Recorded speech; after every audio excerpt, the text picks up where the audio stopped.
Okay, anyway, we're going to do episode 7 of KSP now. We had last week off because my internet died, but let's get going.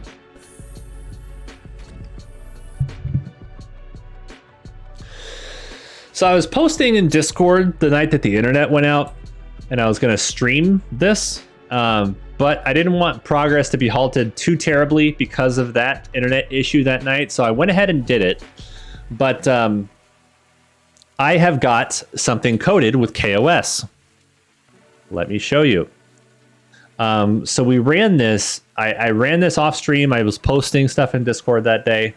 Let me show you guys what we set up.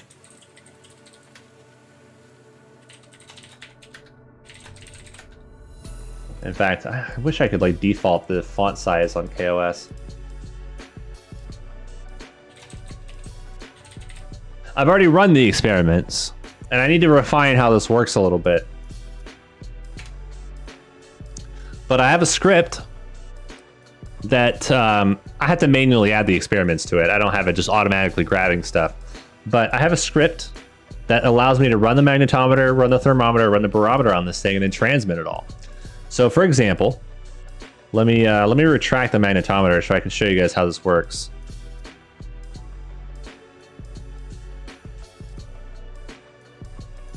Yes, J-Dog. Asimov was a time traveler. Yeah, he probably was. So let's say I want to run the barometer. I click the button. Oh, you know what? Okay. Oh, I've already collected it. That's why. I've already collected the science. So I have some refinement I can do here. But for a new gathering at a new place, I just click that button, and then I transmit. So then it transmits the data. And then it clears the little tag there. So if I click thermometer, it's now collected the data. If I click magnetometer, it'll collect that. If I click barometer, it's going to collect that, but the magnetometer script is currently running right now. So these all touch on different parts of the code and everything.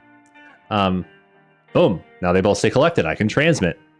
I've already done this part, but yeah. So I got that working. Pretty proud of that.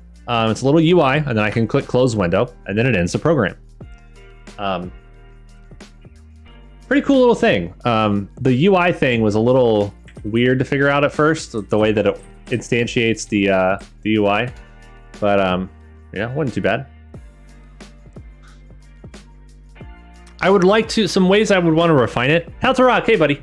Some ways I would want to refine it is automatically detect what instruments are on the vessel. Because I had to manually code in those 3 instruments because that's what this probe had. I want to manually detect the instruments. I want to know in the location we are, have we already gathered that science? Like flying high above Midlands with the thermometer or whatever. I want to be able to automatically detect that and have it display something in the UI like that. But that's later stage stuff we'll deal with. You guys, How to Rock is a legend in kOS. He wrote a script that catches a booster with kOS. Booster does the boost back and landing, and the frickin' tower catches it. He's done this all with kOS. Yeah, that's our little Jarvis probe, man. Now, it did bring back some science, so we gotta go see what we're gonna research with it.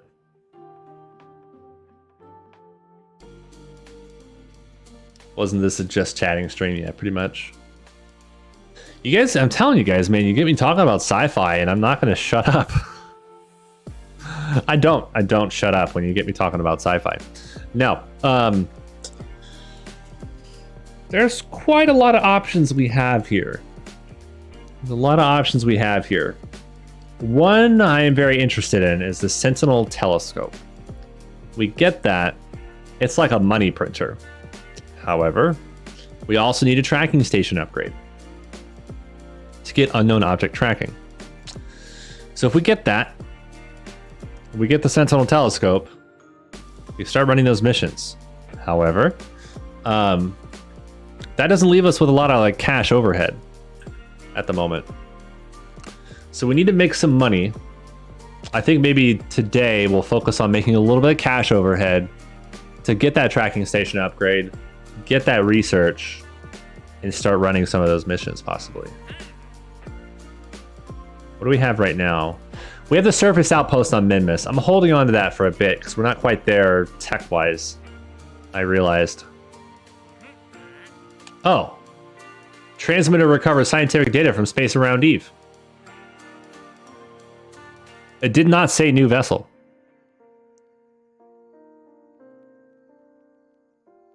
So let's just go retransmit some data.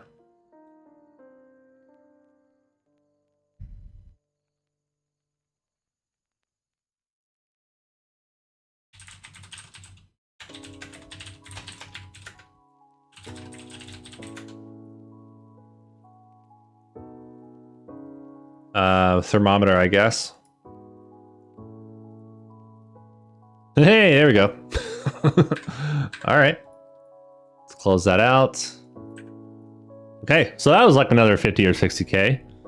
That was nice. Let's see what else we can do. We need to make some money, man. Plant a flag on Minmus. That's actually a decent amount of money. Position a satellite in a specific orbit. Okay. All right. That'd be kind of cute.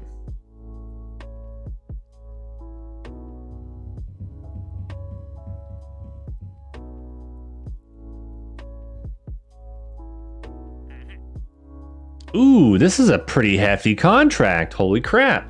So this is all crew report and spaceflight above certain sites on Minmus.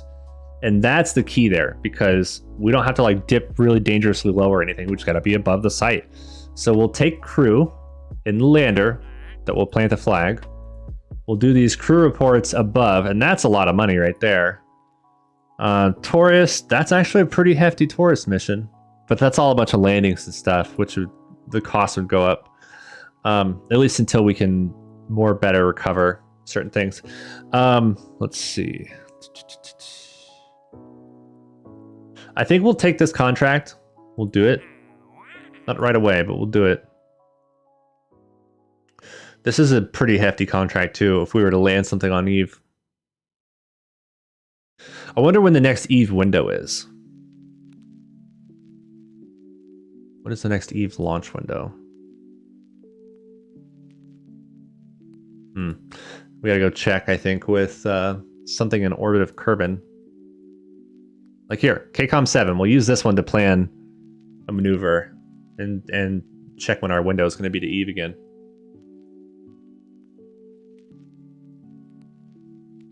I don't have Kerbal alarm clock. I've been meaning to add it. I'm not really a fan of how they implemented the alarms in the base game.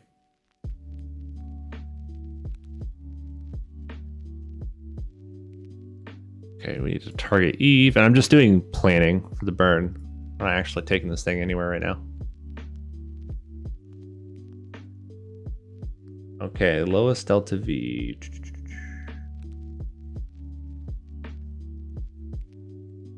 Okay. In about a year in game. Okay. What about ASAP? It's a lot more delta V. It's like 700 more. Okay. Let's at least, I guess I'll make an alarm for now in the stock thing. How do you use it?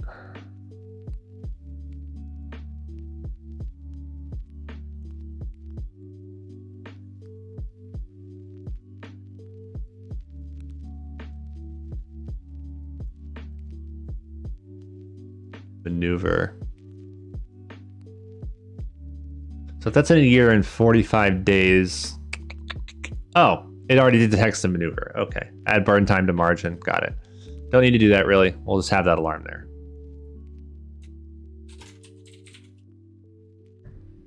Eve window. There we go. Okay, you know what? I kind of do like the little, it tells you the first one up top. That is kind of cool, actually. I'll give them that. I just am so used to a Kerbal alarm clock, I guess. It's more that than anything else. I think there's also supposed to be like a maneuver planner or window planner kind of thing. Now that I'm remembering it. Okay, let's take the crew out and do a landing first. We'll get the crew report done. We'll get the landing done all in one flight, of course. Remember which of these is the lander. I believe it's going to be this guy. Let me just review some stuff here. I do think this is our upgraded lander. Yeah. Okay. I don't need the cargo. All we're doing is going to plant a flag.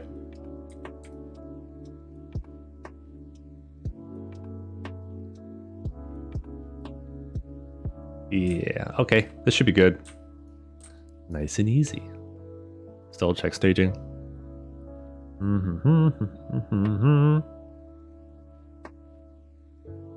I started playing some Realism Overhaul again off stream. I have some ideas about an off-stream YouTube only thing that I want to do, but I'm just kind of testing some stuff. The launch pad situation, I don't think is going to work. I wanted to do building launch pads with robotics and stuff, but with Realism Overhaul. But with the mass of rockets in RO, that started to become a lot less possible. Just based on sheer mass and part tolerances and stuff. So I have some other ideas for that one. I'm probably going to do a similar kOS rule. But it's also got Principia for the end body mechanics and stuff like that. So that should be fine. Taradra! Hey, Taradra Raid, how's it going, man? Welcome in. How was your stream? What are you up to? What's up, Cryptic? Cryptic Lemur, how are you doing? Taradra, tell me what you did tonight. You're playing some Rimney World, I think, right? TJ Wags, Das, Dark Crystal, Matthews, hello. Dope Nose, hello to you too, buddy. Guys, my name is Gravshark. I stream mostly Kerbal Space Program, historically speaking, but lately we've been doing a little bit of Starbase and some other stuff like that. I also usually play with Kerbal what's called Realism Overhaul. Huge mod pack, makes the game way more difficult and everything like that. It's really fun. I decided not to do that for this playthrough. This has still got some mods that you can see, but mostly visual stuff. No real gameplay mods, with the exception of Kerbal Operating System, where you can write your code to do your rockets and missions and stuff. So my gameplay rule, this is hard mode, and I've even ticked the science and money down a little bit further, not by much, but some, than what hard mode does.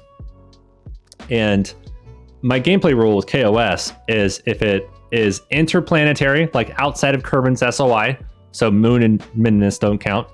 If it's outside of Kerbin's SOI and does not have a pilot on board, so scientists and engineers or unmanned missions, has to be controlled by kOS. I cannot manually control anything with those scenario constraints in mind. So we've already done an interplanetary mission. We sent a probe to Eve, got it into orbit around Eve using code that we wrote. I've also got a docking script completed. That works just fine. I've got a maneuver completion script, which is what the Eve thing needed to capture orbit at Eve. We wrote that whole thing on stream. And we're having a good time, man. It's fun. It's fun. I had 2 full bionic geared pawns get 1 shot in the heart? What? No! Were you able to recover the bionics? Because that's my first question. Were you able to recover the bionics from their corpses? What, you can't remove the prosthetics? I would hope you could, but with a chance to lose them, right? Like it shouldn't just be that easy, but not when dead. Oh, okay. I feel like that shouldn't be a thing. I feel like you should be able to at least attempt to recover them, you know? Why are you freezing them? In case you get like the serum or whatever, excuse me, to revive them. So one of the recent things we unlocked was the ability to use MechJev's ascent guidance. So we are going to use that. I think if I remember correctly, this should be good settings for it. So I think we're just going to use it. And we're going to go to Minmus. but let's select Minmus so we launch directly into the plane of Minmus. Yes. Sandy calls. Sounds good. Sounds good. They are OP. Yes. When I was still streaming RimWorld, I did Rim Connect, the Twitch integration thing where people can buy events and items for you. I definitely had some people helping me, but I feel like most people wanted to screw with me. So I had like some part of chat summoning raids and all kinds of other crap against me, and another section of chat sending me the serums and stuff to revive people that were dying. It was just this crazy hectic thing. It was fun, man. It was fun. I don't think it saved our launch settings, so it'll be interesting to see how this goes.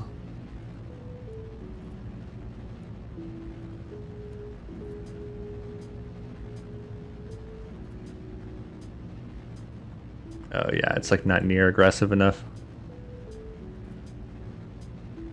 I think like 32 degrees was correct.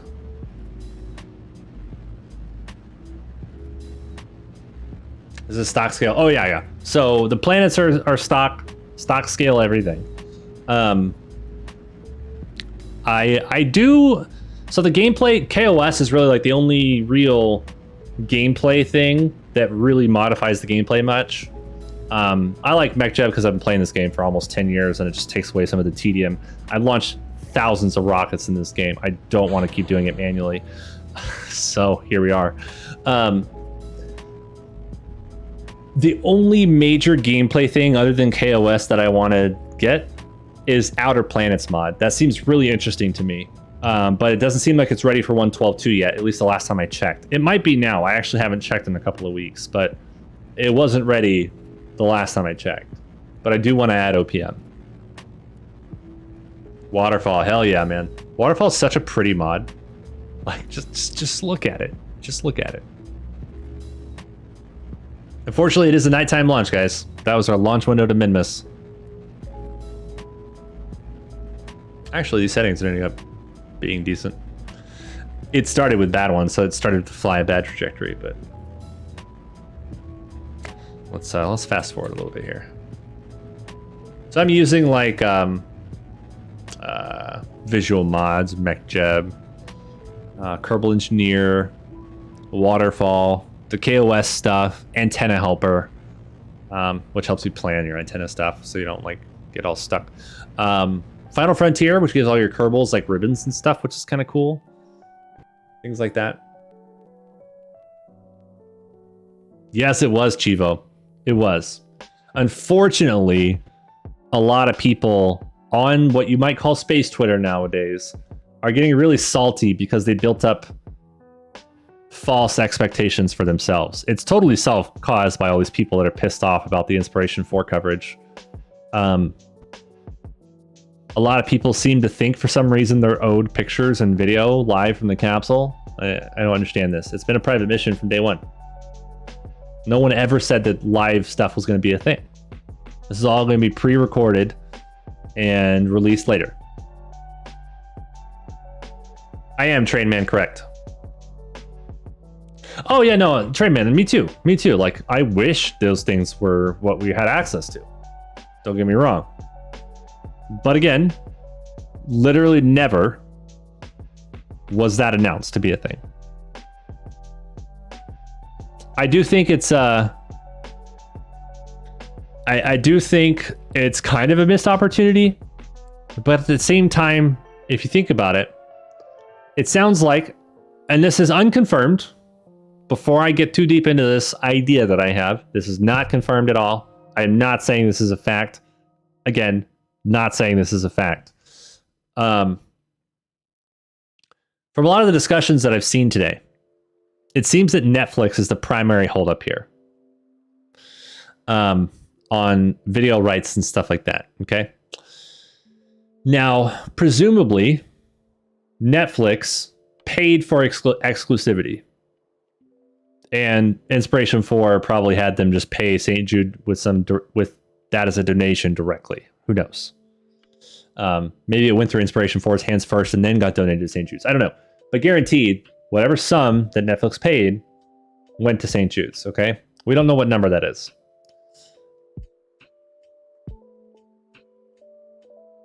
I think a lot of us, and yeah, it's a little disappointing that we don't get to see it. I don't think we're the target audience for the inspiration that is the target for this mission. We're not the people who need to be inspired. We're not. That's a sense of entitlement that I think a lot of people have that should not have. We are not the target inspired audience. It's the 210 million Netflix subscribers that are the target audience.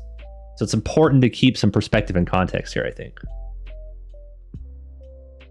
210 million people subscribe to Netflix. See, Train Man, that too, I was thinking of the same thing earlier today, but I've reflected on that for a few hours. And I'm thinking, man, like we got spoiled with the NASA missions because, I mean, I'm making a brash assumption here. A lot of us are taxpayers in the United States. We have the legal right to that footage. Whether you agree with that or not, doesn't matter because that's the way that the laws currently are. We have the legal right to NASA data as taxpayers. And they release it publicly so anyone in the world can see it, but we got spoiled with that intense amount of coverage. This has been a private mission from day one. It's been a high-profile private mission, but it's been a private mission from day one. And whatever deal they worked out with Netflix, or if it's an internal decision on the spot to not have the detailed coverage, doesn't matter. It's a private mission. Yeah, I want to see what's going on up there. Yeah, I'm definitely going to watch the Netflix thing when it comes out, pending this thing I've been seeing and reading around a lot today that it's Netflix being the main holdup here. Maybe that's not true and there's some other reason. Who knows? You know, but I think people build up these false expectations for themselves and it kind of causes them some grief.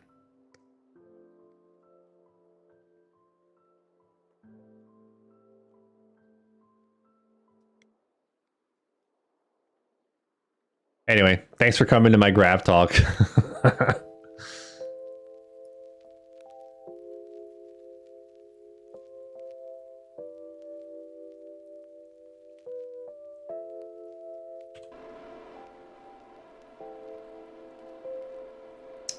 Yeah, okay, Taradra. Literally had dreams about living on the moon. I think I'm good for a while. Yep. Yeah, how to rock. Yeah. It's just, yeah. I get people's frustrations with the whole thing, man. I don't agree with it, but I get it. People want to be excited about it. And a lot of us, we've been paying attention to this stuff and hyping ourselves up for a long time.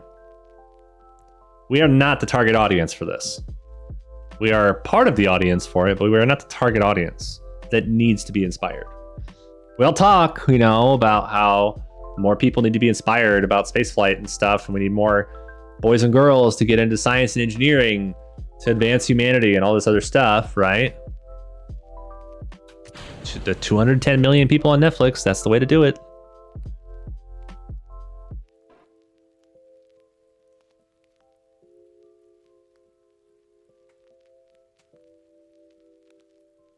You know what? Let's actually have our maneuver script run this. We don't need to because we're still in the Kerbin system, but I can show that off for you guys.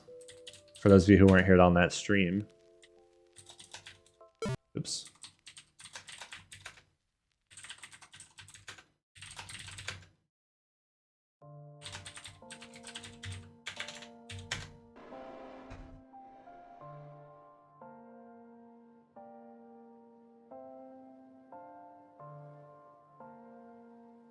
QA testing is always good. That's true.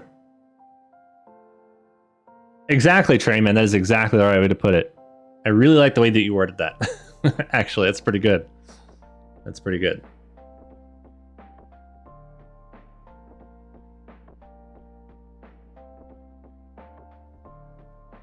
So it's time warping up to whatever the burn time minus the burn is.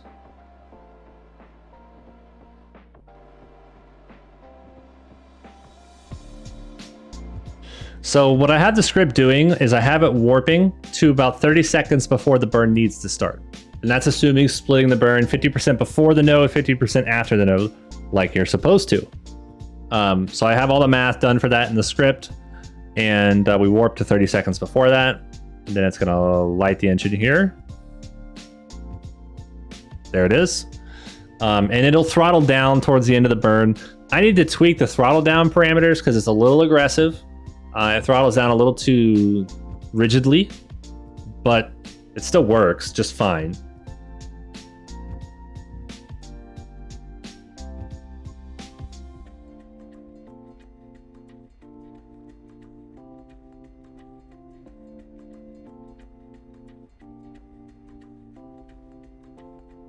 I think this rocket is probably a little overbuilt for these couple of missions, but that's okay.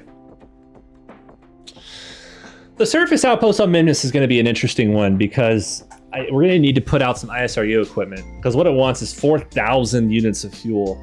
And to send that out already with the fuel on board is going to be like a massive, massive vehicle. So we'll have to deliver ISRU and stuff so it's not as crazy heavy.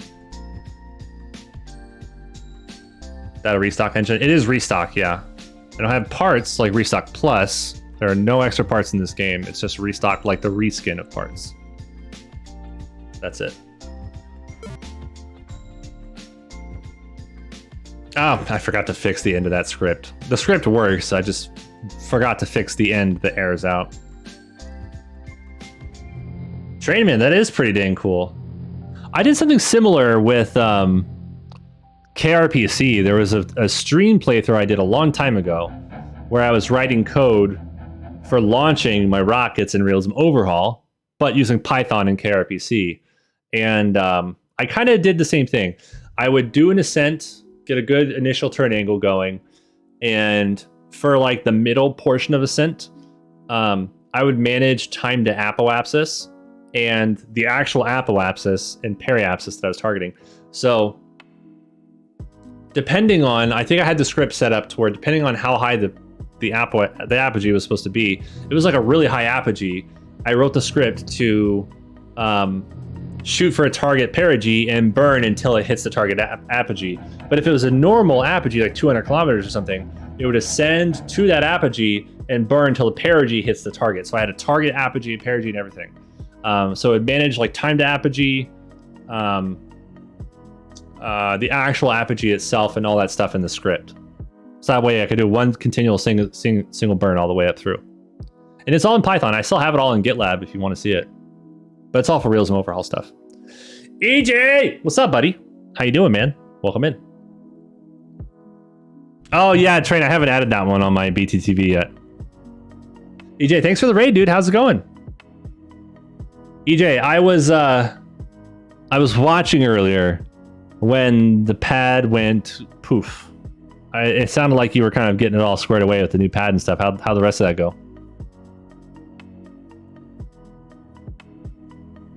Oh, John, that sucks, man. That sucks.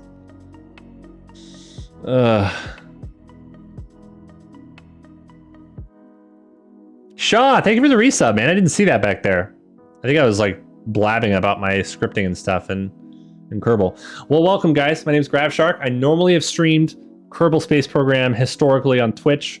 Most of that has been RealismOverhaul Kerbal. So fuel boils off, there's radiation, life support, all that stuff. Taking a step back and having kind of a cozier playthrough here. But we're doing a special hard mode here where anything beyond the Kerbin SOI must either have a pilot or be controlled by Kerbal Operating System, the mod where you write all your scripts. So I just actually showed off one of the scripts. I'm already kind of using some of the stuff when I don't have to. Like I have a docking script, I have a maneuver execution script.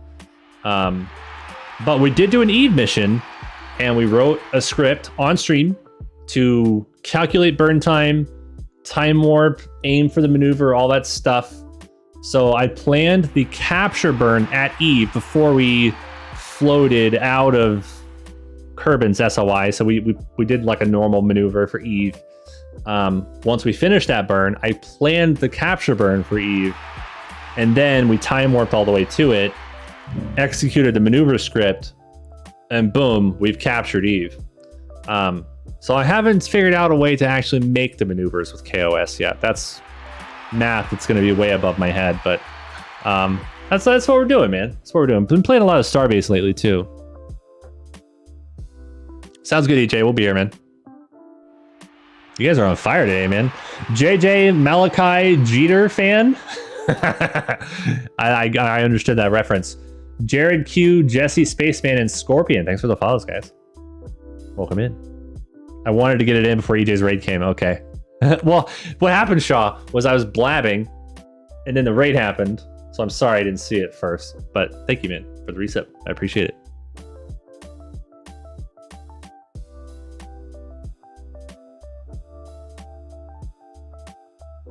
My next script I'm working on is using trajectories to make a mech type like PVG, but for landing. Cool. That's what I want to do too. I would love to see your progress on that. How to rock. DM me. What we can do if you want is if you want your kOS stuff, because we have the kOS updates channel in Discord where anytime I make a commit to the repository with the code, it doesn't ping anybody, but it posts the commit to the Discord channel. If you want, I can get your repository in there. We can talk about it. Just DM me or something. Can you update software mid-flight? Yes. Yes. For the realism overhaul playthrough that I want to do, no. This one is kind of this playthrough. I don't know. I don't have some end goal for it. I just want to keep playing it because I'm actually having a lot of fun with it. I just started playing Realism Overhaul again because I took a break from it for a while. But I'm doing this Realism Overhaul playthrough completely off stream. I have an idea that I want to do like a YouTube series for it. But I'm just starting a playthrough just to get used to all the new changes and stuff to the mods that I haven't played with yet. Because I haven't built an RO install for quite a while. And there's been a lot of changes that are improvements, but still stuff I'm not used to. So I'm doing a playthrough right now to get used to that stuff before I start the new YouTube series. The new YouTube series will be the standard Realism Overhaul stuff, similar kOS rule, but no updating software mid-flight. So that kind of thing. So that'll be something I'll have to contend with. It's also got Principia. So in-body gravitation, orbital decay, all that stuff too. In addition to Kerbalism, with your lifetime radiation, your Van Allen belts, life support, cosmic background radiation, all that stuff. Solar panel degradation. These are all things you got to worry about in RO. It's pretty nuts. Region, thanks for the follow too, buddy. Starchface, how you doing, man? Been a bit. Hope you're doing good. Okay, guys, we are on a mission to Minmus right now. We're running a couple of missions to make some money. And once we get there, we have to do some crew reports at Minmus. We've got to plant a flag there. And that's going to make us a bunch of cash. And with that, we should have the money to buy the tracking station upgrade we need and the Sentinel Telescopes that I want. Once we have both of those, we're going to be able to print money. And that's what we're going for. Nice sat network. Thank you. Yeah, so that's a perfectly spaced square. There's some other satellites in there, but you can see the 4X network right there. That was made with this mod right here. Resonant Orbit Calculator. So let me stop time warp here. Let me show you this. This is pretty cool.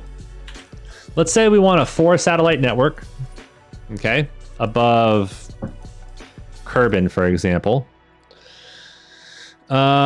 Let's say I want them all to be at 5 million meters.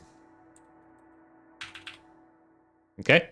That's a bit excessive. Let's just say 500 kilometers. All right.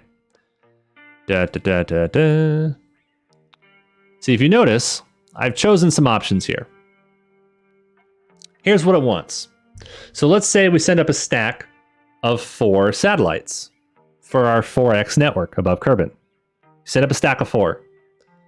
If you get to exactly this orbit, this exact apogee, this exact perigee, like precisely, and each satellite needs 200.64 meters per second.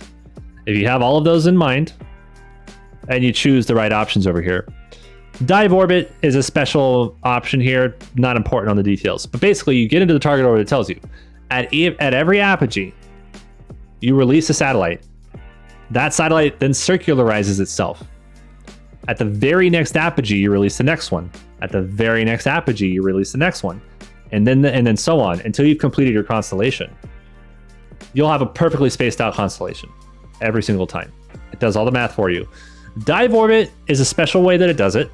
It sets the target as the apogee of your starting orbit. And then the perigee is just whatever, right? Based on the math. Not having a dive orbit's like the opposite. Your perigee of the starting orbit is the target. Your apogee is whatever based on the math. So dive orbit is like the perigee is whatever based on the math. Not a dive orbit is like the apogee is whatever based on the math. You can see here that the satellite, when it's not in a dive orbit, requires less because of orbital mechanics. If you're in a dive orbit configuration, the satellites themselves need a little more delta V. So it depends on your options. EJ, do you remember that day you were planning out a satellite network? You're trying to figure out like what the apogee and all that stuff, like a couple of weeks ago, I think it was. The website that I was using to give you the data over DMs was this mod in website form. Resonant Orbit Calculator. See the web tool. This is literally the exact same thing, just in a mod. I mean, the options are even called the same thing. That was like 3 months ago, but yes. Oh my God, that sucks. Dude, DJ, you and I are the same age. Have you gotten worse at realizing how long it's been since a certain thing, the older you've gotten? Because I definitely have.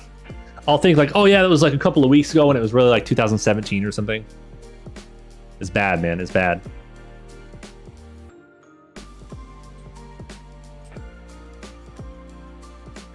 EJ, how was the rest of Kerbal tonight, man? Oh, that's not a very good approach, is it?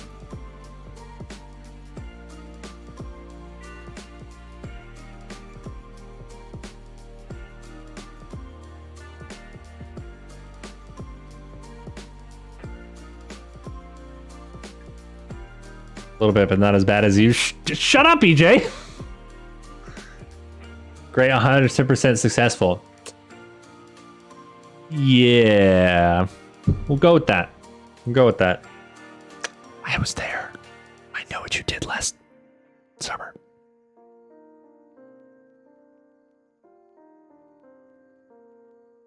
After the patch. Okay. Footnote. Gotcha.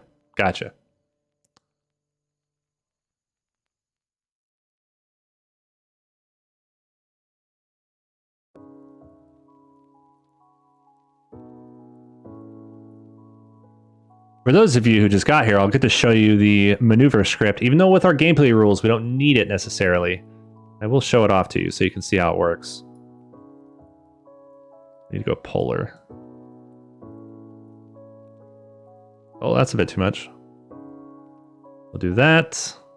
Was that 11 kilometers? We'll go a little higher than that. 25, that's not too bad. Okay, so we've got a maneuver. So the way I have this set up,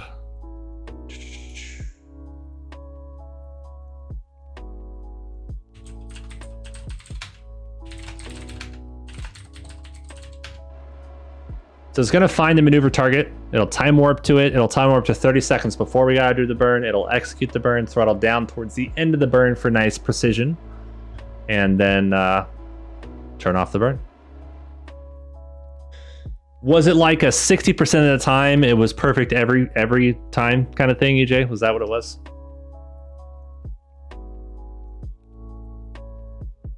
Channeling your inner anchorman? Don't act like you're not impressed. What was that like yesterday or the day before, man? And I think that actually was like yesterday or the day before. We were joking about that. Whatever it was.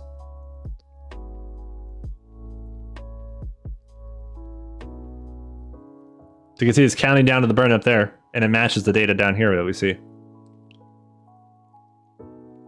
That's our little correction burn. This is going to get us on a better approach to min-miss. So we got to do some crew reports at certain locations. So we'll do that. That's easier to do that from polar. We'll land, plant our flag, make some money, and go home. And that should be enough to get our Sentinel Telescope and everything that we need.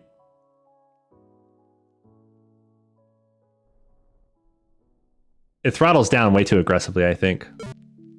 And I forgot to clear the error at the end of the script. It does the burn fine, but I forgot to fix the very end of the script. It doesn't properly exit the script correctly. But that's fine. I'm doing a lot of QA testing of scripts, generally speaking, in the Kerbin system, even though our gameplay rules don't require it.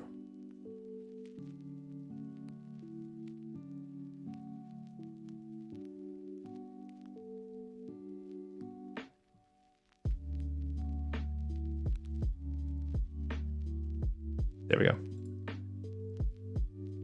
Min-miss is easy, man. Just like, you just gotta breathe out the window when you circularize to your orbit.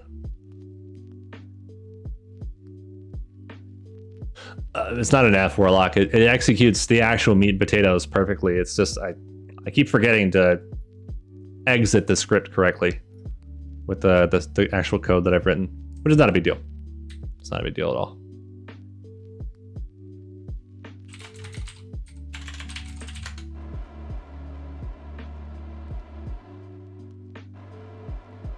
I've got another script for those of you who missed it earlier. At the very beginning, I showed off the one using the Eve probe, but I've got one that will take a thermometer on the vessel, a barometer, and a magnetometer. I haven't coded in the other experiments yet, but it'll spawn a little UI that you can click on and run experiments and then transmit the data.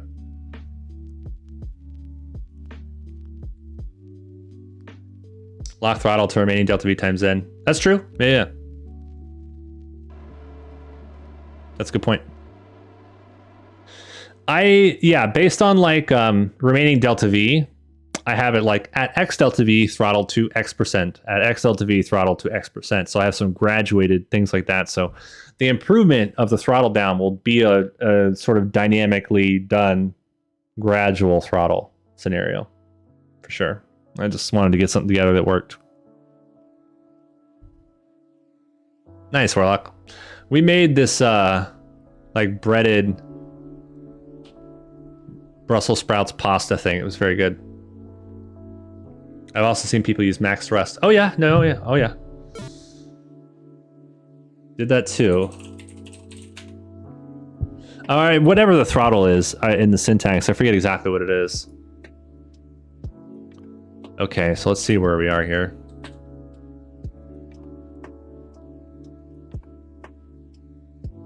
I don't know if we're gonna hit any of these on this first orbit. Maybe that one. Probably that one. Based on the direction that Min-miss is spinning.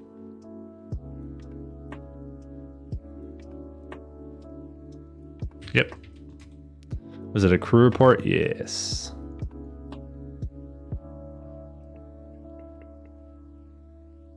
Okay. There we go. This is a pretty routine mission, man. I do eventually want to put a base, probably near the science stuff, but we need the ISRU equipment before we do that.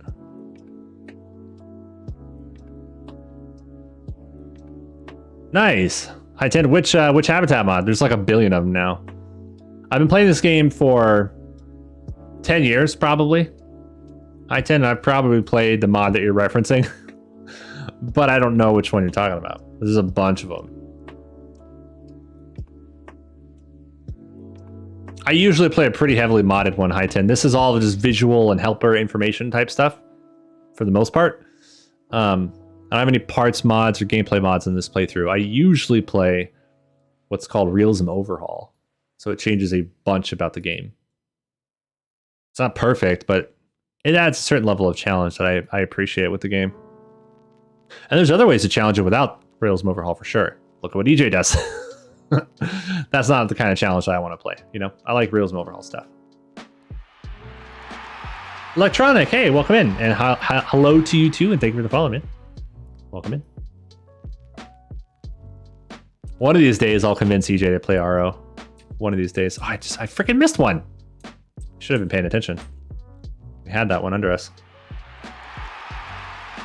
WL3, thanks for the follow too, buddy. Oh, cool, Trey, man. Yeah, the Kerbalism science gathering is really nice. If you don't want all the radiation stuff and the part failure stuff, I think other mods do part failure better than Kerbalism does. But anyway, if you don't want all that, you can just get the science gathering mechanics, which are really cool. If you guys aren't familiar with what Kerbalism's science stuff does, okay? Kerbalism doesn't just let you click a button and you get all your science instantly. What Kerbalism does, like in real life, experiments take time to gather. So you can't just do a flyby and instantly get all the orbital data for a celestial body. You actually have to do a lot of flybys or good amounts of orbits or whatever to get all the science data from a given celestial body. And it kind of adds that little bit of realism. Now, Kerbalism also does life support radiation, both solar storms and cosmic background and Van Allen belts and all that stuff it'll do. But you can just get the science part of it if you just like that. Exactly, Trey, man. It gives a real difference to orbiters and flybys and stuff.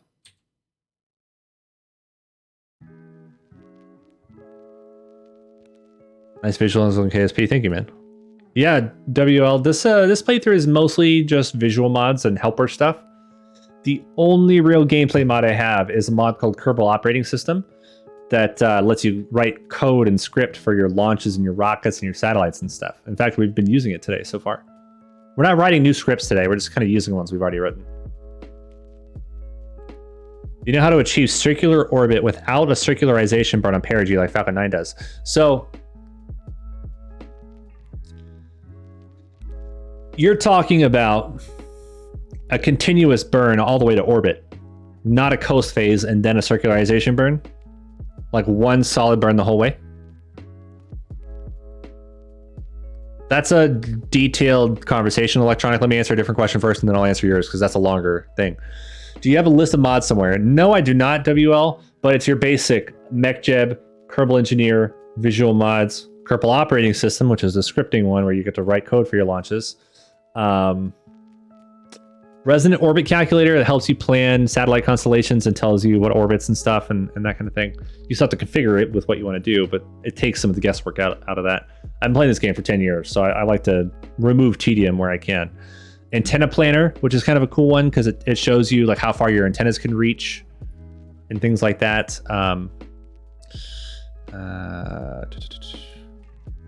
Forgot how to use it. Oh yeah, so here we go. Here's like a relay satellite. So this is showing me the distance that relay or whatever, right? So Antenna Helper is pretty cool. X Science, which it gives you a button to click to run your experiments. Although with my gameplay rules, anything without a pilot beyond the Kerbin system, so Mud and Minimus don't count.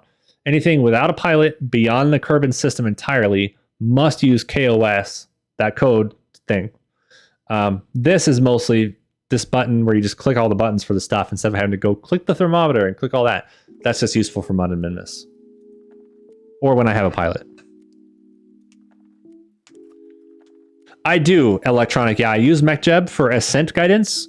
I only unlocked it at a certain point in this playthrough. Before that, I had to fly on my own. But I did unlock the ascent guidance, and I'm using it now. Because, again, I've been playing this game for thousands of hours. I've been playing it for 10 years. I've launched thousands of rockets in this game. I don't like flying manually if I don't have to. Now, I'll do landings myself. I'll dock on my own. I'll do maneuvers and stuff on my own most of the time. But launching from the surface to orbit is what I've done that way too many times. So I do that with MechJeb. So, Electronic, your question. To achieve a circular orbit without stopping and coasting for a circularization burn, you've got to do a few things. So timed apoapsis, which you should be able to have down here in the bottom left. If you don't use any mods, you'll have it down here in the bottom left. You'll see your apoapsis and your periapsis, and you see the time to both. During ascent, you want to manage two things. Whatever your target apogee is, when you're burning and flying to orbit, pitch is going to change your apoapsis, right? But at the same time, you also want to manage your timed apoapsis. So the further up you get and the closer to your apoapsis you get, you want to minimize that time to apoapsis. You don't ever want to catch up to it, but as you get closer to your apogee, you want to reduce that time to apogee. And you might think like, okay, of course it's going to go down because it's a timer. No, if you're burning on your prograde marker, which is the most efficient way to burn, if you're burning on your prograde marker, you're going to be pushing that apogee out for the most part. But if you pitch up or down a little bit, you're going to manage that apogee, you're going to manage that time to apogee. If you do it perfectly right, you'll reach your apogee at the exact moment of orbital velocity. Now, that's very, very hard to do manually. Very complex ascent guidance software can do that. In RealismOverhaul, for example, the planet is 10.625 times bigger.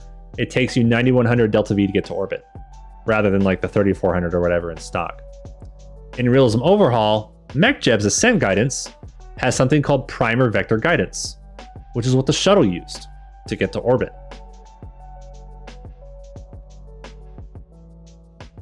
This is game version 112.2 electronic.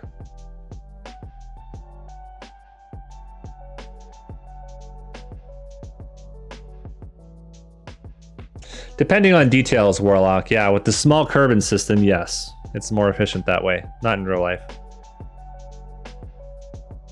Any coast you do, Warlock, that's just gravity loss. You're building gravity loss when you're not under burn. And of course, all this is a balance of drag loss versus gravity loss and all that stuff, right? But if you're coasting, you're getting gravity loss. Gotta give an exam. Good luck, Electronic. Have a good night, man. Thank you again for the follow. See you next time, man.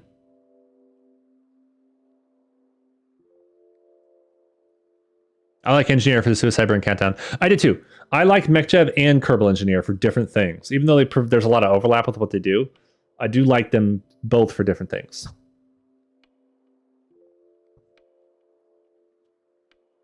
Exactly, Treyman. In the stock game, it's really, really hard to do a single continuous burn to orbit. Even though it's technically more efficient, it's very, very difficult to do because of the size of the planet, how far the atmosphere is, the density curve of the atmosphere, and how much delta V it takes to get to orbit. It does not, the way that it's scaled and balanced, it's not realistic, but you're playing RealismOverhaul if you want realistic, so that shouldn't matter. But it's not set up for a realistic proper ascent, generally speaking.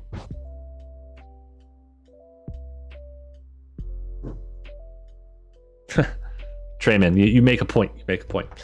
Okay, so let's continue here.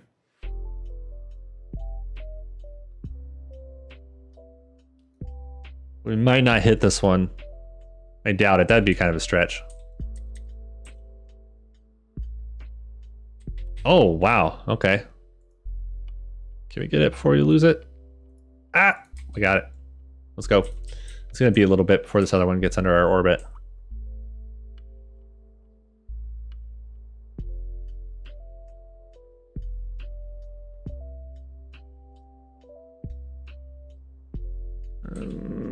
It's going to be too far. It's going to be too far.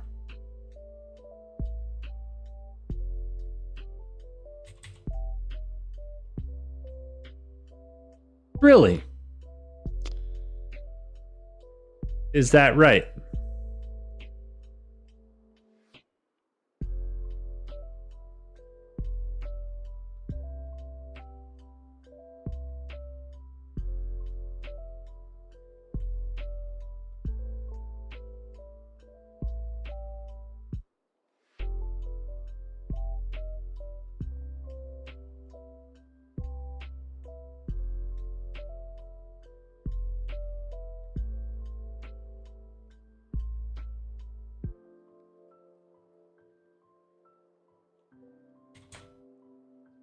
Is that second line? That's like your future trajectory relative to planet spinning. That's what fixed mode, I think, is supposed to mean. Now you can use a maneuver to get the Y line over the right spot. Fair. That's fair. We've got a lot of extra fuel for this mission, so I don't need to be careful with fuel, but don't necessarily need an extra burn. When you play with Principia, the in-body gravitation mod, it has a version of something like this, these future trajectories that you can kind of look at. Helpful for planning landings. Oh, I didn't even think about that. That's pretty big brain, actually. Oh, yeah. Heck yeah, let's do it. I actually do kind of like that a lot.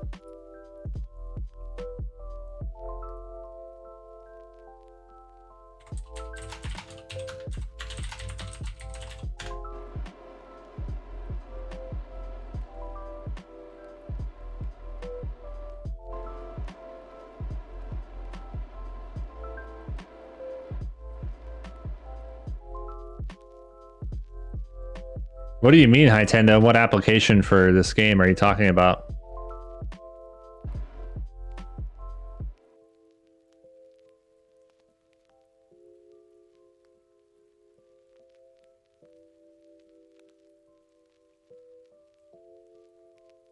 No, I understand, but how? You're not explaining like how you used it in the game.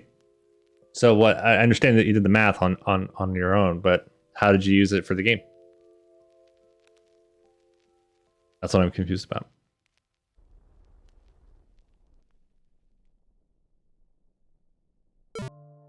Yeah.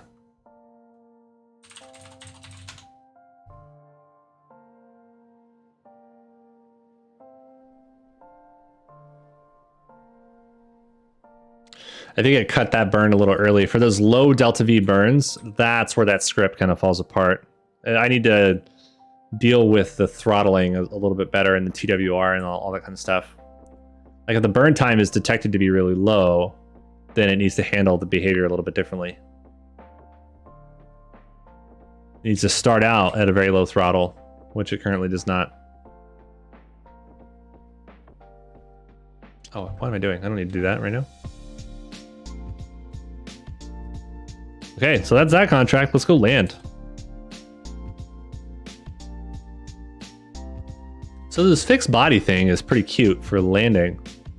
Let me do an orbit. I don't like what we have available to us right now. Oh, here we go. Okay.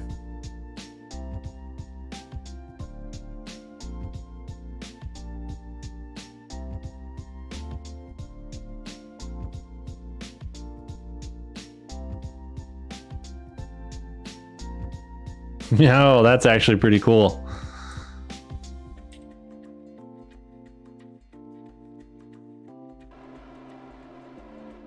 Let's have MechJab execute this one. Yeah, for these low delta V burns that are or it's really not like necessarily the low delta V thing. It's the short burn time burns. That script becomes a lot less accurate. There's more error introduced relative to the length of the burn.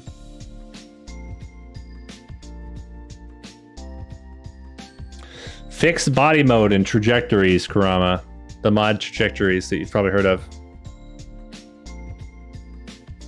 Nice, Hytend. That's cool. I've been playing this game long enough, Hytend, I can eyeball a lot of that stuff. Knowing like things like Oberth effect is a big one to use in KSP. Things like that. Knowing what's a cheap way to do a plane change maneuver if you're orbiting a moon or something like that. A lot of people get stuck in just wanting to burn normal in a low mun orbit or whatever.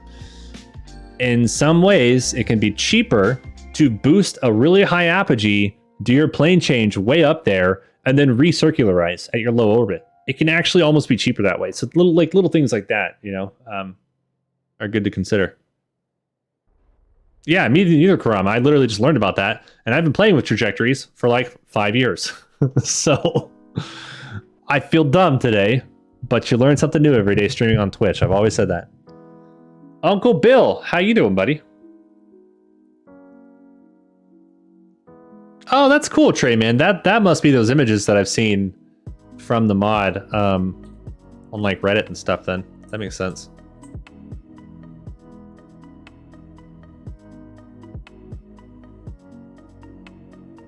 That's cool. I really like that fixed body prediction from trajectories. That's pretty nice, actually.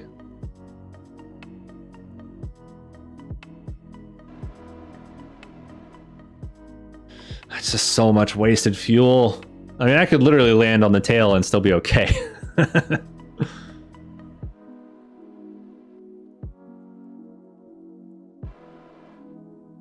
Something like that, Uncle. Yeah, I've heard the term, but I don't know that specific term.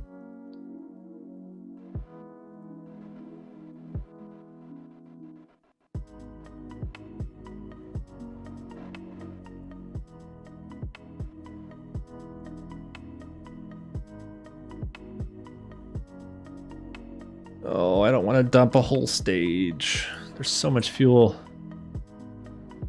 I guess. It's not like we need it. I just hate wasting that much. By impulsive transfer. I think that's what he's talking about. That's correct, I believe. Yeah. And in fact...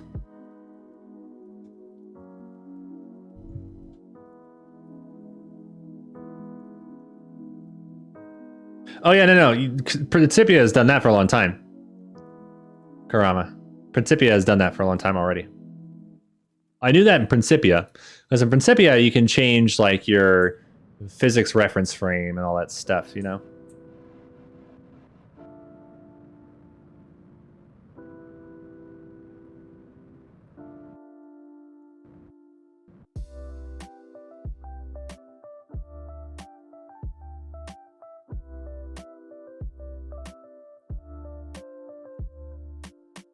You just am by impulsive. Nice. Nice. Solid reference. Hey, we got impact science from that. Nice. Okay. I forgot about that being a thing.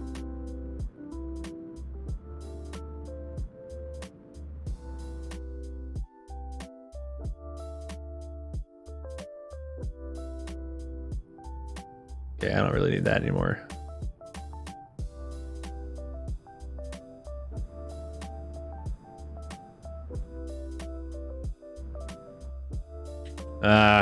I kind of screwed this up a little bit. Wasn't paying perfect attention.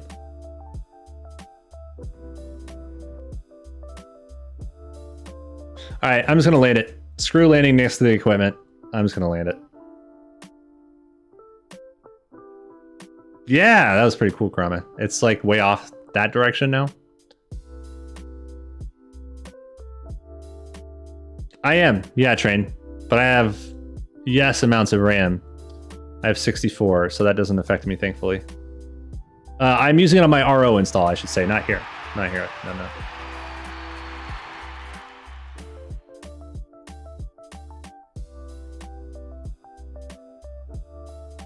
All right, Valentina. Go plant a flag and let's go home. Shy Gamer, thanks for the follow, man. Real plumes. Did you know that waterfall was a thing?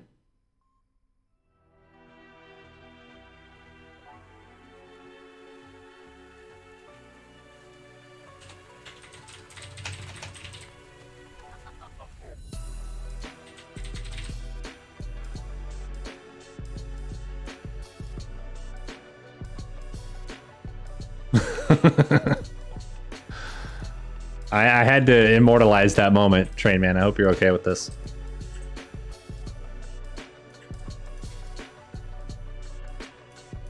All right, let's go.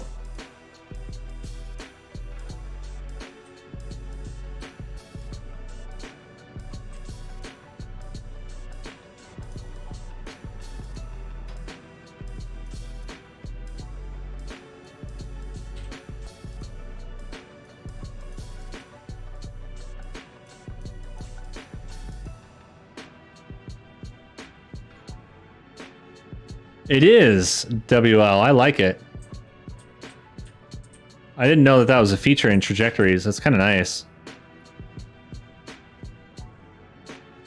Oh, I'm accidentally at escape velocity. Casual. Casual. Let's capture at 30 kilometers. Let's just have it do that.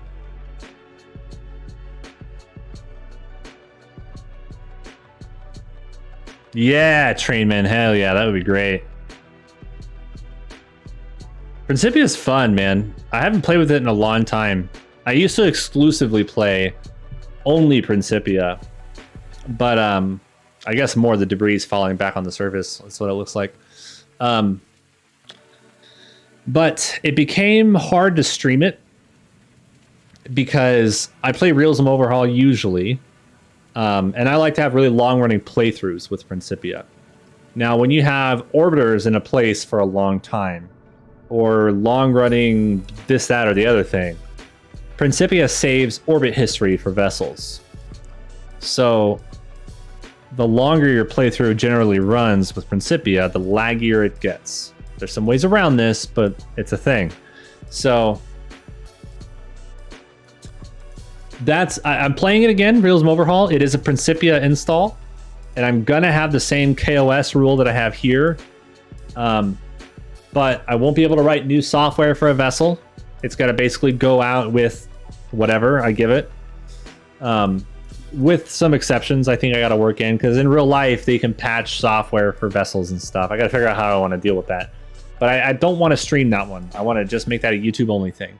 Right now, I'm doing a practice playthrough to get used to the new changes in RO before I go do the real one. But that's kind of the plan. But it'll be YouTube-only for that one, if I still end up wanting to do it, which I think I will.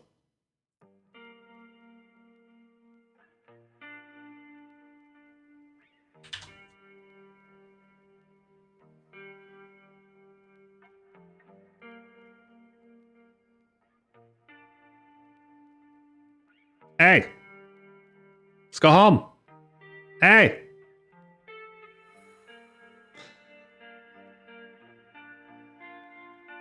Goodbye, Mimus. What a cool view. I wish there was more like nuts and bolts and bobs that you could do inside the capsule. I know that there's a mod, I think it's called like Raster Prop Monitor, if I remember correctly, that actually redoes the interior of stuff. Gives you like screens to look at with actual data and all that stuff for your flight. Or like Shark's a hard mode. Rainlight. How are you doing, man?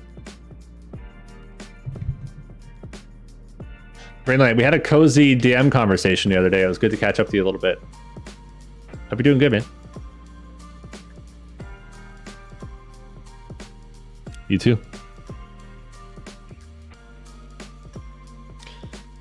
Rainlight, on Sunday, I get on an aeroplane to go look at houses to purchase, my friend. Exciting times. That's right, Trayman, but I think ASET requires RPM as a dependency. Now that you're kind of jogging my memory, I think that's what it is. That's what I thought. Okay, yeah, that makes sense.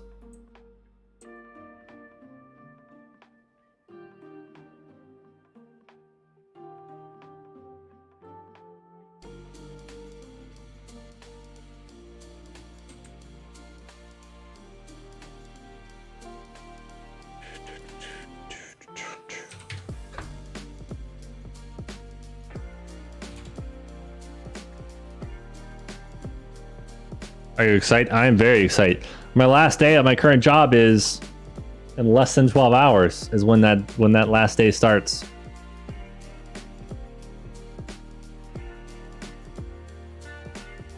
Oh yeah, Trayman. And you could also there's kind of a similar mod actually called Probe Control Room, which is really interesting. You don't get any external views at all using this mod. You only get camera views using hull cam VDS cameras that you place on a vessel.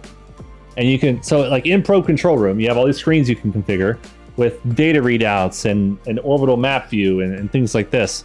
But if you place cameras from hull cam VDS on a satellite or a rocket, you can have camera screens in your Probe Control Room. And you can control your entire vessel, mech jet functions, everything from that control room. It is pretty freaking cool, but I haven't used it in a long time. I don't know if it's still up to date.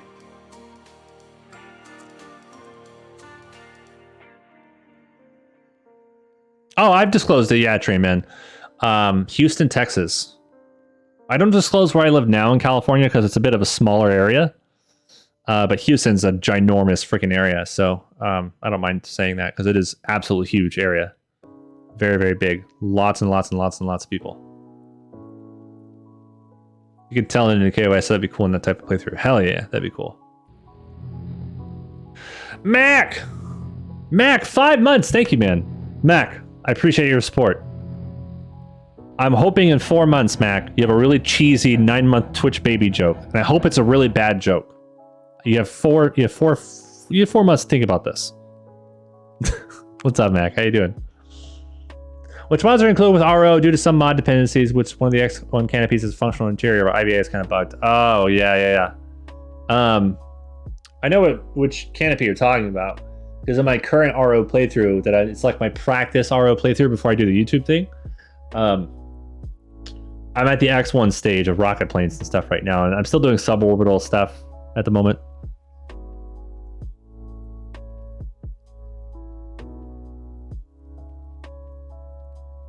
On where? I don't know if I don't remember that you guessed where I currently live, Wasted. I won't answer the question, but I don't know if you ever did guess.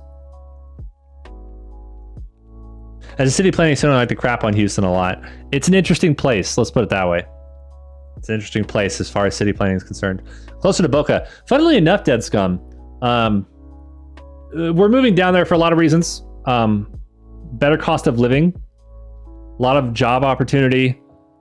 The main thing is closer to a lot of family. We have some family here, but we live a lot closer to more family there. And it's going to be devastating to not live near the family we have here anymore. It's going to suck, but overall, family, money, we're doing fine here. It's not like we got to move there. We're going to go broke or anything. But it just kind of made sense, you know? So I was looking for a job there. I was looking for a job, period. And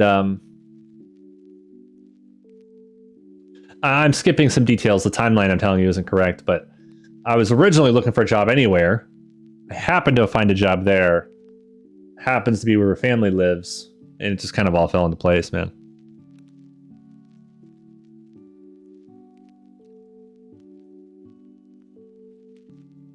Oh, gotcha, Wasted. Okay. Maybe I'll tell you guys after I move. See if you had your correct guess. Yep, it's about 6K DV, Karama, but 6K Delta V for the 3,000 kilometer downrange on RO. That's very tight margins. You can do it, but you got to get the exact launch angle correct. You can be a little less lenient, or a little less stringent, I should say, with the launch angle and staging and all that stuff. It has to be absolutely perfect, but you can be a little more loosey with it. Yeah, like 6,200 or above. But also, you don't want to build too much because then that makes it take longer to build. It's more expensive and all that stuff. But no, Deadscum, to answer your question, when we were doing all this, I started just looking for a job. The job I ended up finding happened to be all these other things that fell into place. Family, better cost of living in that state, that kind of stuff. It wasn't until after we made the decision to do this specific move and not somewhere else, or stay where we are with a remote job.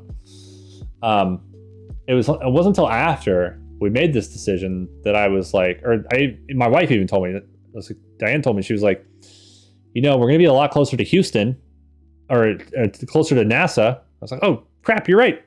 It's Houston, Texas. Yes. And Boca Chica, Texas. Yes. Boca is like a many hours drive though. So I want to be going down there for like at least a day kind of thing. But it's technically driving distance. I could technically go there. I was actually trying to work out a way to go there on our drive there to move. But no.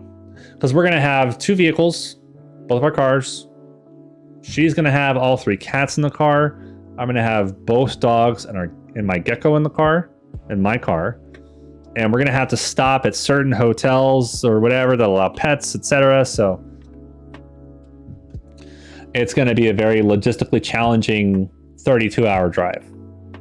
So I don't really have the luxury of like stopping places for fun.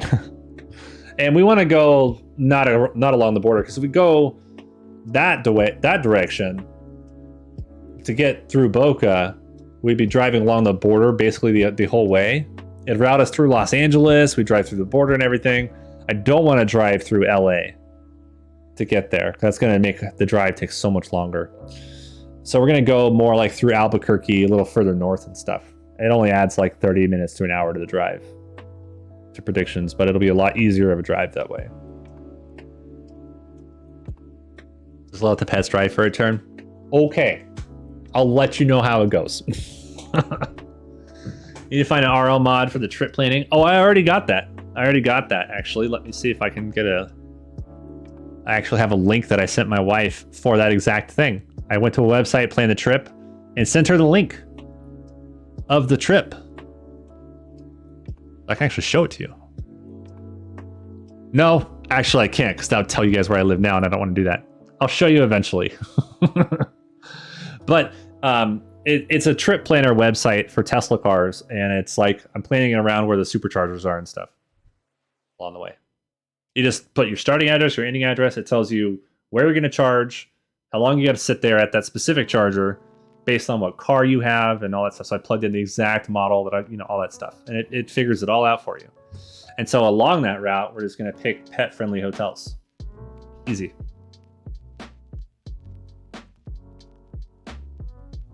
The Gecko could save you 15% on your insurance too. That's true. That's true. Okay, let's do this landing.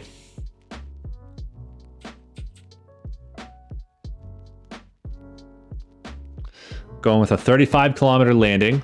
We got the money that we needed. I'm comfortable with that money, so we'll buy the tracking station upgrade, and we'll do the research to get the Sentinel telescopes that we wanted. So basically print money. Omens, thanks for the follow, man. Welcome in.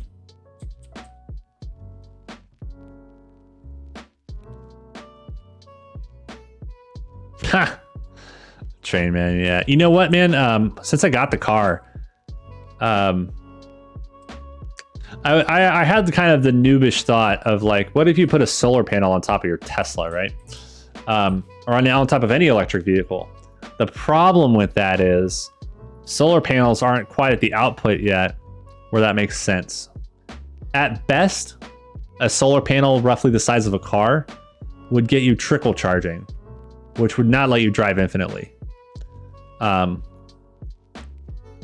If solar panels ever happen, that becomes possible. That's like the holy grail, right? But that's not currently a thing. It's not currently a thing. But you could theoretically put one on top of your car and it'd be like trickle charging at best or something, right? Let's just do a little bit of some burning here. Not that we have any reason to, but reasonably so, we would probably want the crew to have a little bit of an easier re-entry. So we'll slow down a little bit before we hit ammo. And I'm feathering the pitch up a little bit to maintain the current perigee target that we have for re-entry. Because if we just burn straight retrograde, it'll lower the perigee quite a bit.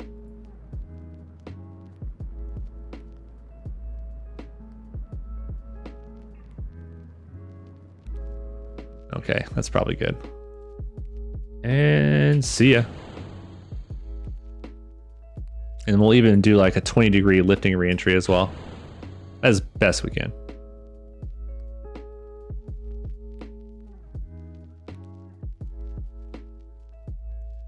Yeah, train man, for better surface area. Martian style, you know.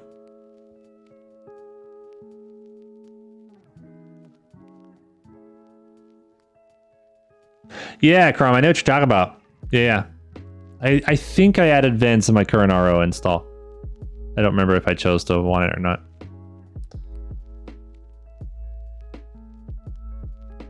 Let's watch critical thermals here just to be on the safe side. Watching our critical thermal. What this specific statistic shows is whatever part's closest to blowing up because of heat, it'll tell you what percentage it's at. So critical thermal percentage of the hottest part, or the critically hottest part. because different parts have different heat tolerances and stuff. So the pod itself, because I'm doing a pitched reentry, is slightly exposed to the airflow. So it's taking some heat, but we already topped out at like 68%. Now it's going back down, so we're good. Oh, no way. They posted stuff, huh? Hold on.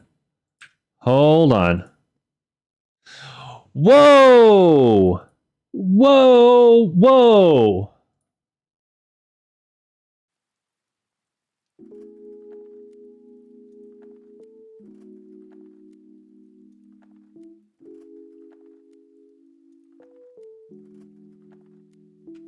These photos need more JPEG. Yeah, they do.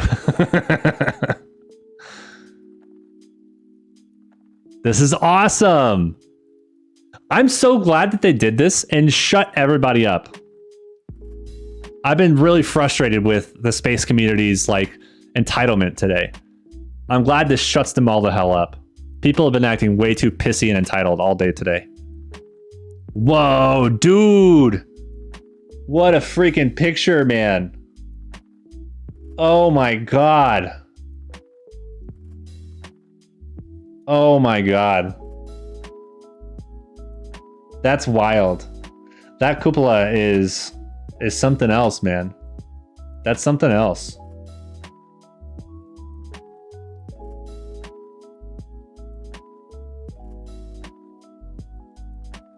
That is something else, dude. Do we have non-Twitter compressed to hell pictures? Yes. Oh, dude. What a picture.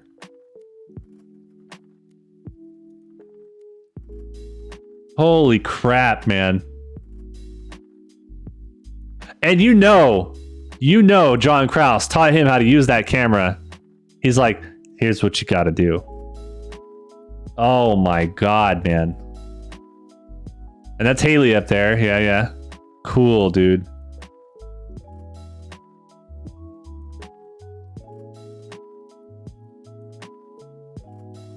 So this cable is probably a microphone on the other end of it.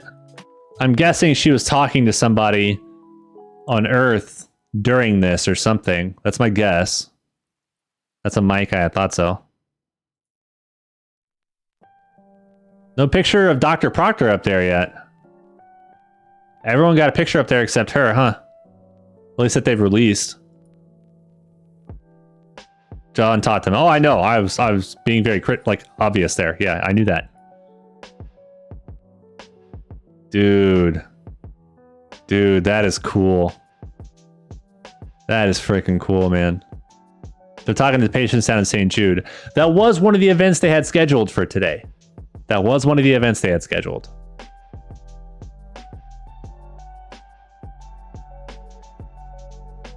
These aren't random people. Jared over there, Solo, paid for all these people's seats, chose them randomly. He's an engineer, she is a doctor, and she over there, the girl with the longer hair, is a cancer survivor from St. Jude. This is all a mission about fundraising for St. Jude's Children Research. These are all regular people. That guy over there, the guy like sideways, he's a rich guy who paid for the whole mission, so all these people could do this big fundraising effort. He also funded himself $100 million for St. Jude.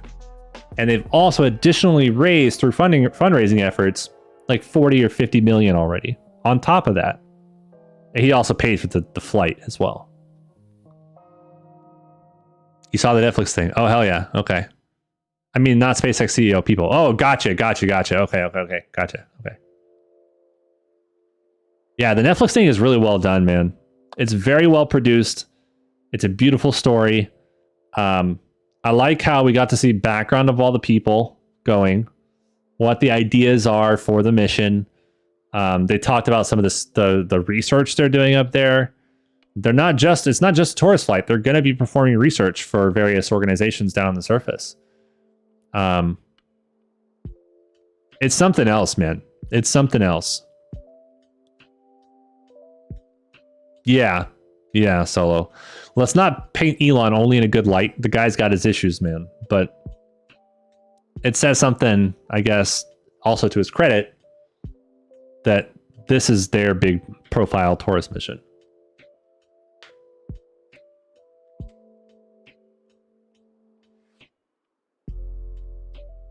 That's true. Yeah, Mason.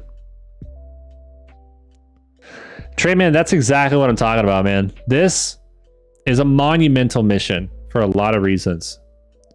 A lot of reasons.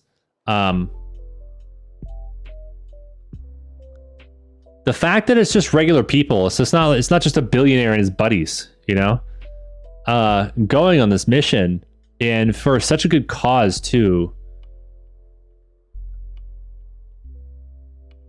It's heartwarming, man. It really is. I cried multiple times watching that Netflix documentary. I really did. I cried. This is crazy, dude. I love that they posted these. Now I just want the full res pictures of them, not the twit compression crap. Oh my god, dude. Cyan got, yeah, she did. She did. She got down to a yes/no call for being an astronaut. She didn't make it. Oh, I did multiple times, Mason. I did multiple times. Those are rookie numbers, Mason. You gotta step it up. Seriously? Can you not be happy about things? Oh my god. I hate people today. Jesus Christ, man. Ugh. We got what everyone's been complaining about all day, which they shouldn't have been complaining about in the first place. And you got dumb nuts like this over here posting this kind of crap. Like, are you fucking kidding me, dude?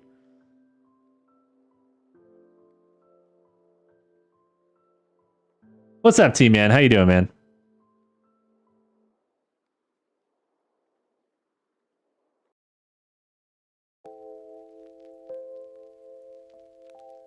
I cannot wait to see the footage. Whether it's more they post later or whether it's through the Netflix thing, I don't care. I'm patient. Don't have to watch it live. We're not entitled to see it live like everyone wants to say today. We're not. Stop it.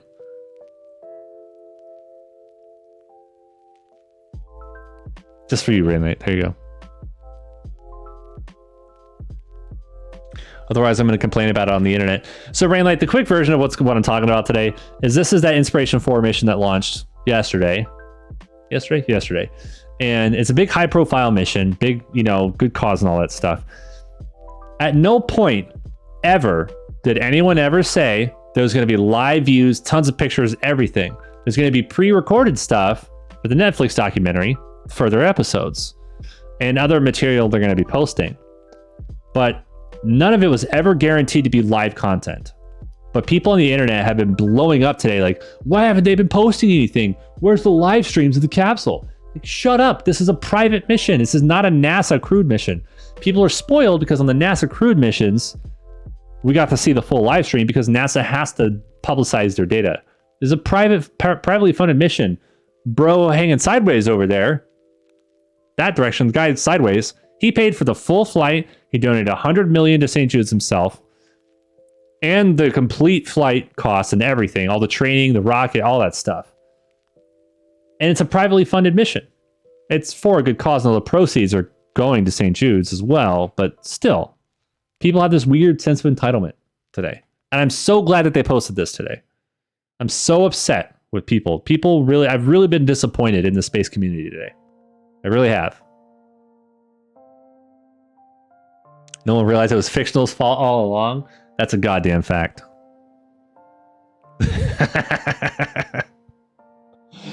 That's a joke on Rainlight server. If you guys hang around on his Discord, you'll know what that's from. That's not really an inside joke because it's with the hundreds of people on his Discord, but if you've ever been around there enough, you would know. Space Twitter does not equal space community. That is true. That is true, but it is a growing percentage. That cannot be ignored. And it's not just Twitter. It's in various Discords I'm a part of, because I'm a part of many Discords that deal with space stuff. Twitter, Reddit. Yeah, I've just seen people really acting a fool today. And I'm generalizing. Not everybody's been that way, to be clear.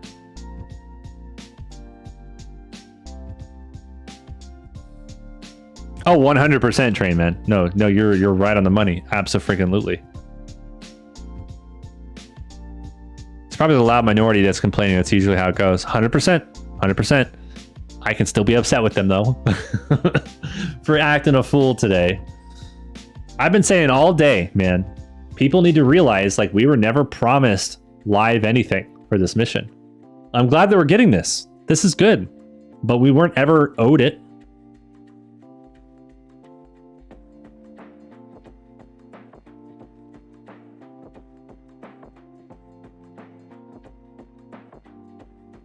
I wonder what Jared's looking at over there.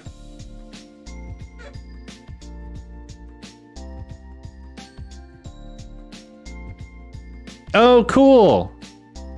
So they probably recorded that and we'll get that at some point. Posted on their Twitter or something, I'm guessing, huh?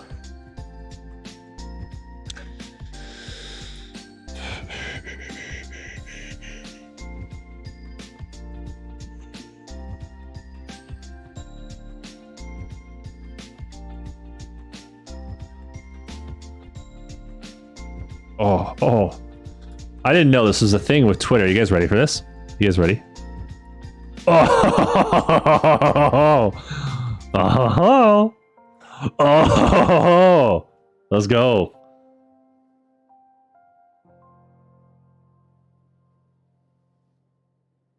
I don't know why I never even thought of that for Twitter.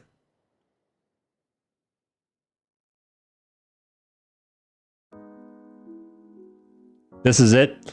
It's a Harris Heller playlist on YouTube. This guy wrote it literally for streamers and stuff. It's not copyrighted anywhere.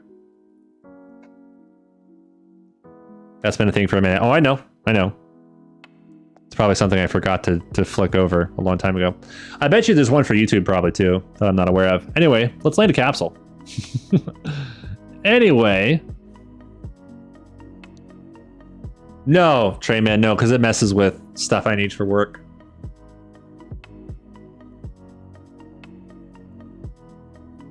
I know there's probably an extension. It's like just click a button or whatever, but so what? Yeah, Karama. Yeah. It's funny too, though, Karama. Speaking of SpaceX stuff, I think most of us are what is colloquially started to become called Team Space. Meaning, we all want more spaceflight to happen.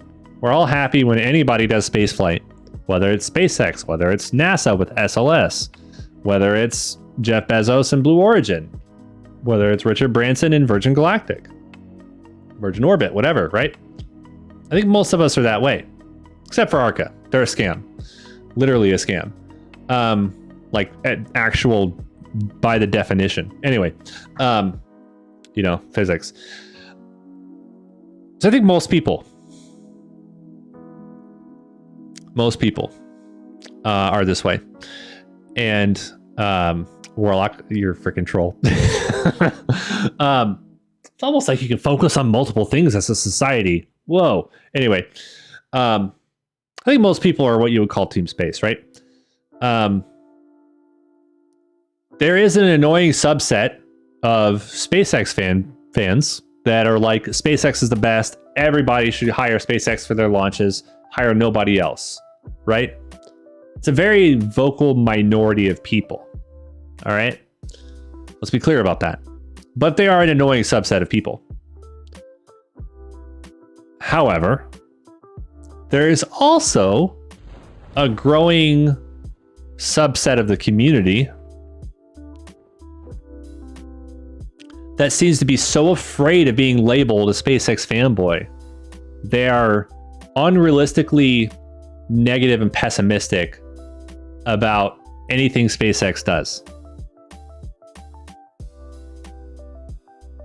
And I've brought this up to lots of different people that I've noticed get kind of unnecessarily negative and pessimistic about stuff. Not just providing due criticism, But like going beyond that is what I'm saying. Like we should be critical of things about anybody. Don't get me wrong. But like the over the top, like pessimism and negativity stuff is what I'm talking about. And they always say, like, no, I'm just like being critical. No, you're not. But keep telling yourself that, you know?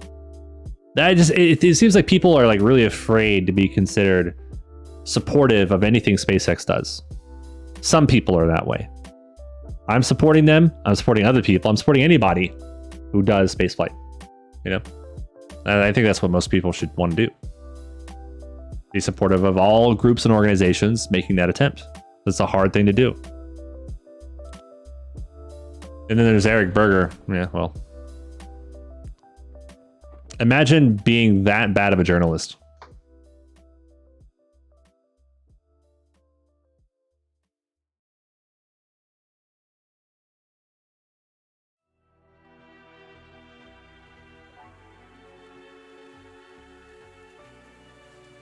Deal with people like that on the Tesla Discord. Lots of complainers about full self-driving.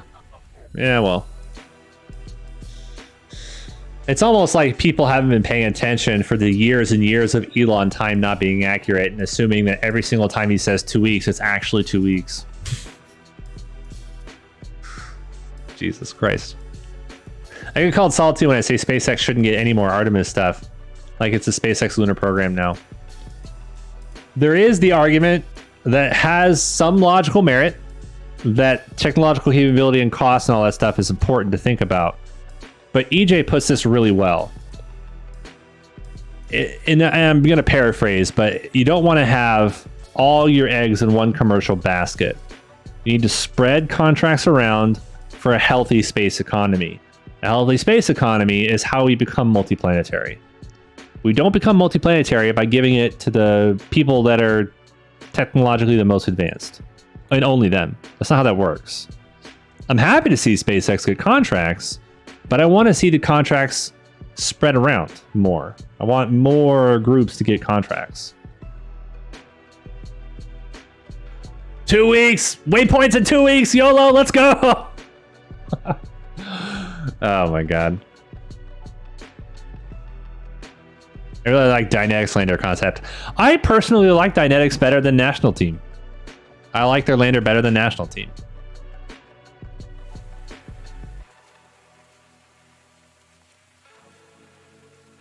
Thomas, this is exactly the thing that got Constellation canceled. Oh, we could do this other thing cheaper, so let's cancel Constellation. EJ's been over that a bunch. You guys have all heard that before. He's right. EJ's 100% right with all that.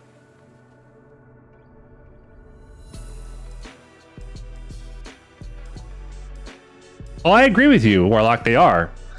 But putting all your eggs in one commercial basket does not create a healthy space economy. What is the good side of that is it's causing other organizations to push their own envelopes. And we're seeing a ramp up of innovation across the industry. You got to think some of that comes from SpaceX's success. So that's one. I'm looking for good and bad things about this, right? The bad thing is there's too much eggs in one commercial basket, right? Pretty obvious that that's not necessarily a good thing for a healthy space economy. But at the same time, it's forcing innovation in the industry, which is definitely a good thing.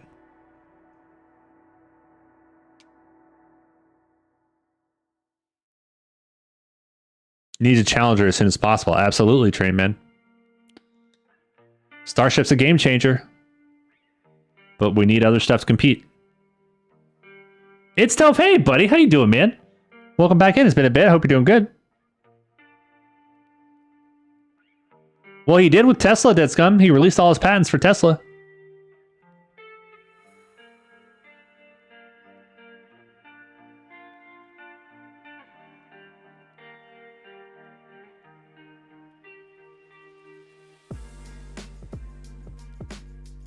Dissimilar, redundant architecture. That's correct.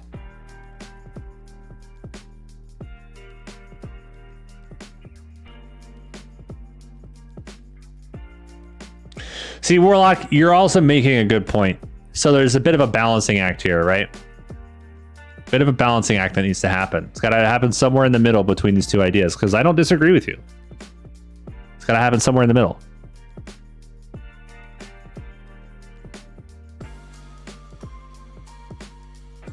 We can't predict the future, man. There's no guarantee SpaceX is going to be around forever.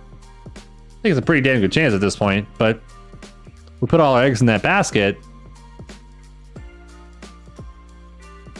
You know, it's the exact, you can extend the same logic to why we should make life multiplanetary. We have way too many eggs in one basket here on Earth. Thus, we need to start looking seriously at colonization and orbital habitats and stuff like that. Oh, Warlock, they are. I've got a guy that works there. They're working on a lot more than what's public.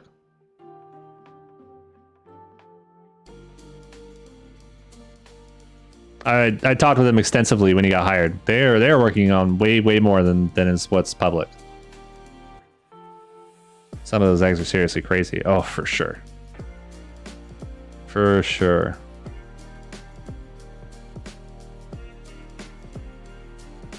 That's my point, Warlock. I want more companies to innovate. None of these companies are perfect. SpaceX isn't perfect. Blue Origin's not perfect. Virgin Galactic Orbit, whatever, is not perfect. But I'm really excited to see so much innovation across the industry. There's a lot of innovation in the small sat market too, which is kind of interesting. What I'm worried about though is what's going to happen long term to the small sat market, because there's so many of these launchers coming online, and there's some of the leaders in that space, but there's a lot more coming online too that haven't started flying yet. Astra, Relativity, Launcher, a bunch of others. I could just go on. Rocket Lab is kind of leading that space already, but then now they're dipping into the medium class launcher market with Neutron. So it's really going to be interesting to see what happens to the small sat market with all these different launchers coming online. So we're going to see some pretty fierce competition there. So the price per kilogram in small launchers, because of that fierce competition, is probably going to plummet and go way down. But it'll be interesting to see how that plays out.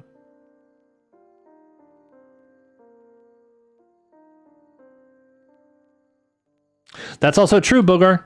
That's true. You make a good point. Very much. Yeah. The healthiest space economy was during the Apollo program. Whether that's as healthy as a space economy as we can get, who knows? And it was structured a little differently. It was a healthier economy than we have now, but it was structured differently because it was a lot of governmental stuff happening, but they were using contractors for sub-suppliers on components and stuff like that, right? Oh, dude, I know. With that engine failure on Ascent, and it skids off the pad, but their guidance, their GNC software was able to correct, like, and just keep it going straight up. That was mind-boggling, dude. I could not believe that happened. Yeah, that's the German one, Thomas, right? I think it is. I'm really excited for Relativity Space. I'm excited for Firefly, and I'm excited for Launcher. I'm excited for Rocket Lab too in a lot of ways. With their Photon satellite platform, that's a really interesting idea. Where it's like they're selling you the launch service, the satellite bus, everything. You just slap the instruments that you want, tell them where to send it, and they'll freaking send it there for you. All you got to provide is the instrument to put on their satellite bus. That's it. Pay the rest, right? But like, that's cool. That's really cool. Yeah, I just said their name. Yeah, Bogar, I do. I'm very excited about them. One of them is looking seriously at additive manufacturing in space, orbital manufacturing. I forget which one of those it is, but one of them is looking at that. I'm very excited about that one. Launcher, the company called Launcher, I'm really excited about because they showed some images and video of them testing their rocket engine. It's a typical RP-1 engine, but their combustion efficiency is off the freaking charts. Off the charts. And they're getting something like 98, 99% combustion efficiency. Shock diamonds and everything. with an RP1 engine. Purple flames in an RP1 engine from near perfect combustion. That's unheard of. That's unheard of. When launcher starts coming online, that's going to be really exciting. I think our biggest hampers to becoming a multiplanetary species and our expanse out into the cosmos is powered production and propulsion.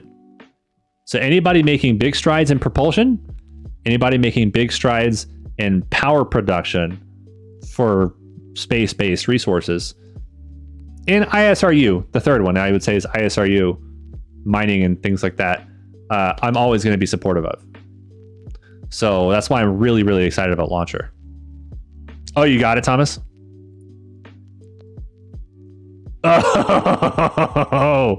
Oh, headphone users, by the way.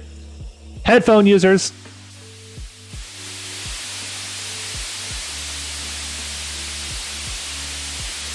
That's an RP1 engine. And that's also just the combustion chamber. That's just the combustion chamber.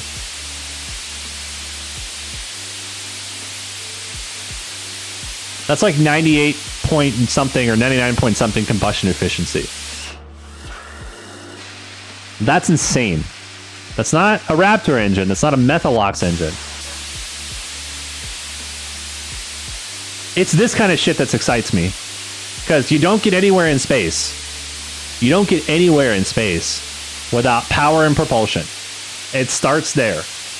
Why do you think SpaceX started developing Raptor so early? Before Starship even started being built. Because it's important to have propulsion to get anywhere. This is exciting. This is really exciting.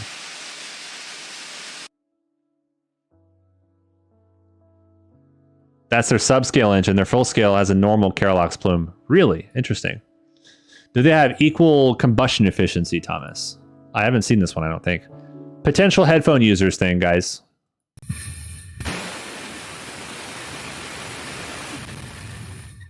Is this still just a combustion chamber, Thomas, or is this like a nozzle and stuff too? The camera is overexposed too. You can't see the intricacies of the plume on this one. That's nozzle and stuff. Okay.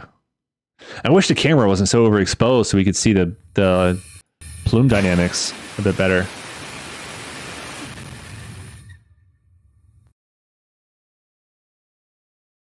Oh, that's what I'm talking about. Look at that.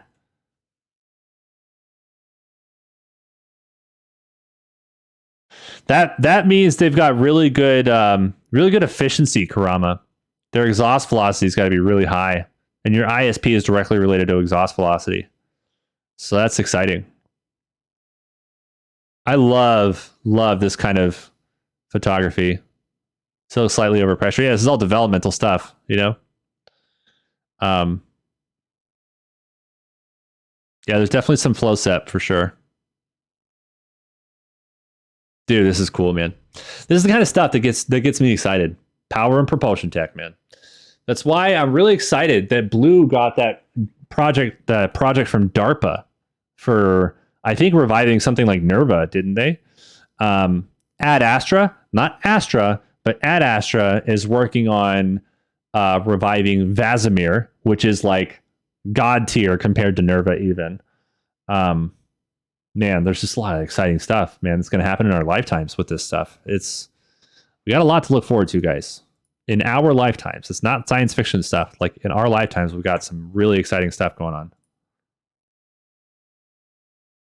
When NSWR, Vasimir gang all the way. Vasimir gang all the way. So Sentinel telescopes, that's what I'm talking about, baby. I'm not sure we'll need that other stuff yet. Yeah, no, you don't get anywhere in space without good propulsion. And we're nearing the stoichiometric chemical limit for chemical propulsion. So Ad Astra working on Vasimir. Blue Origin and a few others getting the Nerva contract. I think it was Nerva that Blue Origin got. I think. Some kind of nuclear-based propulsion that Blue Origin got a contract for. And other people like Blue Origin with the BE-4, SpaceX with the Raptor, looking for ways to push the limits of chemical propulsion is really exciting. You know, chemicals for hydrocarbons. Fair point. Fair point. Yeah, Karama. The problem Vasimir has is heat. It's got heat rejection problems, but it's not insurmountable. It's just a harder engineering problem to solve. That's all. Yeah, Mason. A lot of restreaming crap that you'll see like thousands of people watching, probably mostly bots. It's usually some kind of crypto scam. It sucks, man. That's sure something we could do.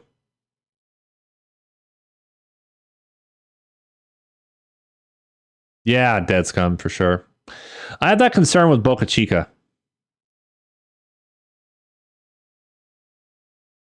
But we'll see what happens.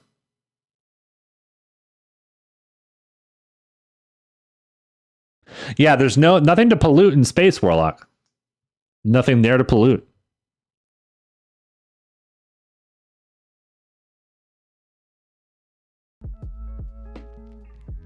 Thank you for the stretch break, Thomas.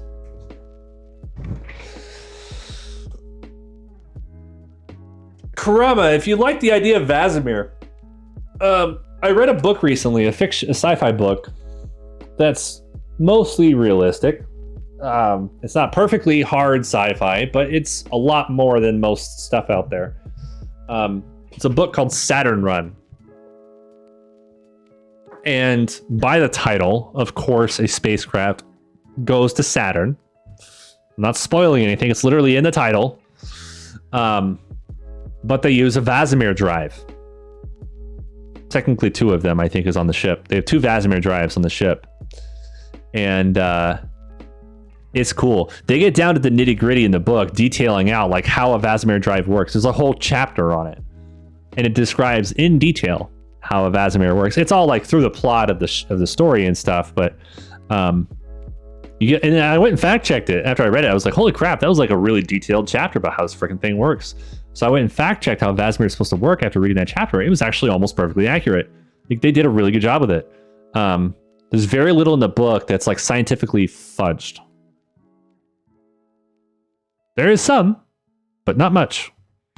And they even talk about apogee and plane change maneuvers. Of course, I loved that part of the book. And it's a fun book too. It's not super long. It's not short. It's a fun read. Saturn Run by, who the hell's the author? I forgot. It's on my freaking Audible. Do you guys want to guess what I'm reading on Audible right now? It's not going to be a surprise to you.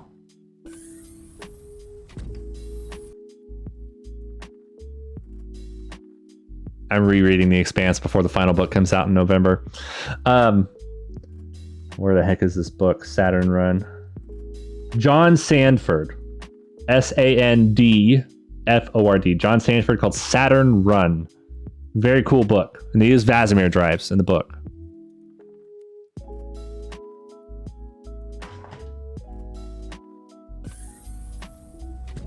Hail Mary. That's a very cool book too.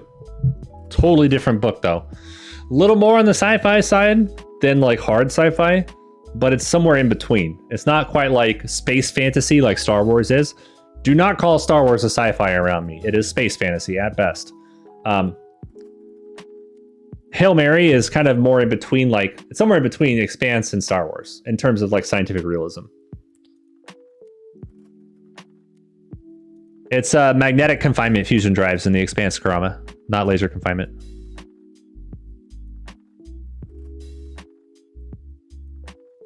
Lasers are involved in their nuclear reactors, but not the Epstein drive.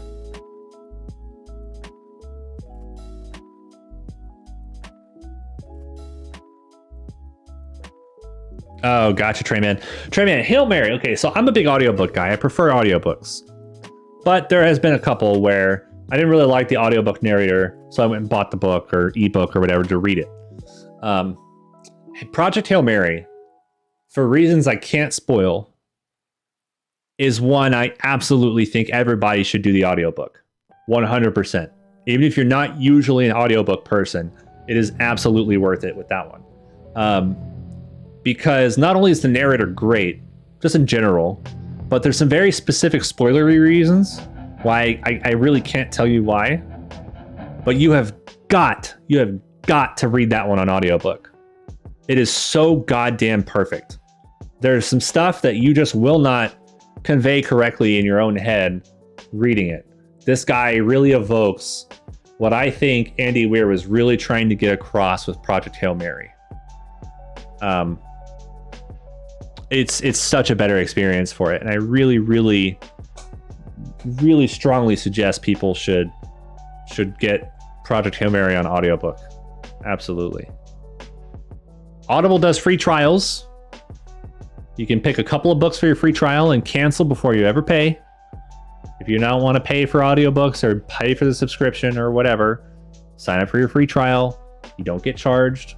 Verify you don't get charged. Don't take my word on it, but you shouldn't. I didn't when I did my trial. And pick it as your book. Cancel it. I keep my subscription. I've got a huge library of audiobooks now. But yeah, hashtag not an ad. I'm not giving you an affiliate code notice. I'm just telling you what is a good idea. Fire Upon the Deep. I like the title. That's what's it about?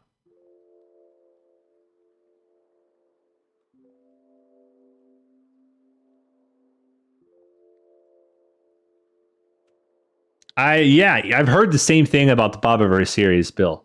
I've heard the same thing. I definitely heard that it adds a lot to the thing.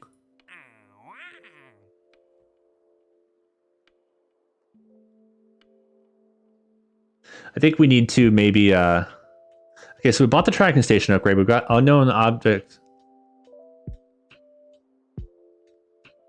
We got unowned object tracking. That means we should be able to track like asteroids and crap, right? Am I understanding that correctly? Yes. So I guess we probably got to time warp like a couple of days or something to have the contracts refresh, because we got that Sentinel Telescope and I was hoping we could get some of those Sentinel Telescope contracts. Let's time warp a couple of days here.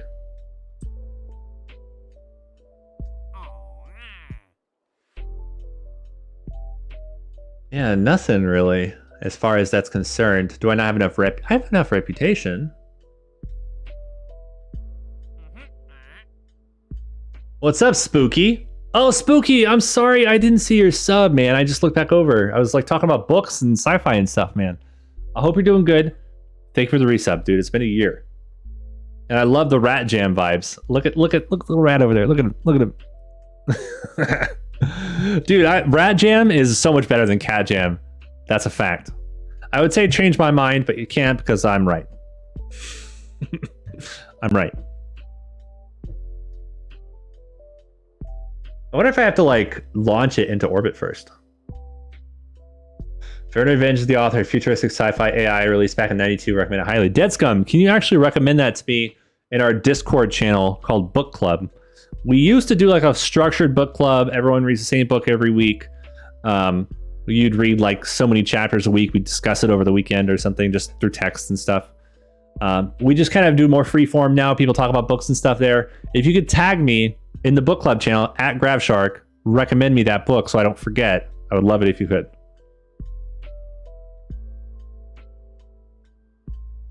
I need to start. I have a book list that I'm growing, but I'm gonna eventually hit the end of it, so I'm gonna need some extra stuff to add to it.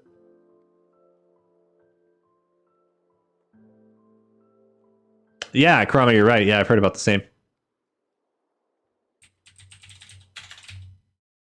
So we've got that Sentinel Telescope here. I'm gonna run its sim test right now. I'm gonna cheat something into orbit. We're gonna immediately bring it back down or revert, right? But I just want to run like a little test of something real fast.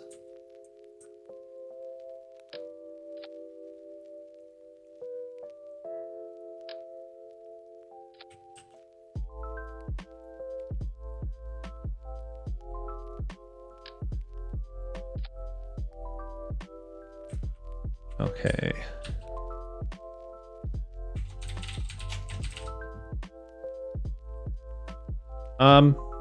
Yeah, let's do this. I'm on chapter 6. I am on chapter like 20 or something. 23. I'm on chapter 23 in Persepolis Rising right now. I wonder if I have to have this like in orbit to start getting the contracts.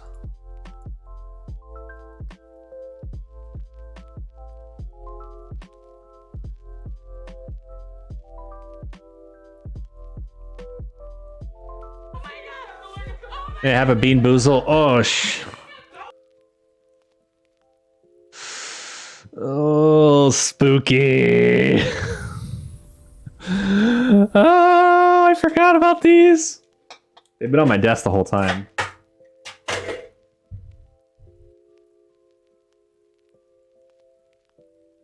Oh, they're probably all really stale. I'm not looking forward to that. Spooky, thanks for the gifts up to Thomas too, man. I appreciate it.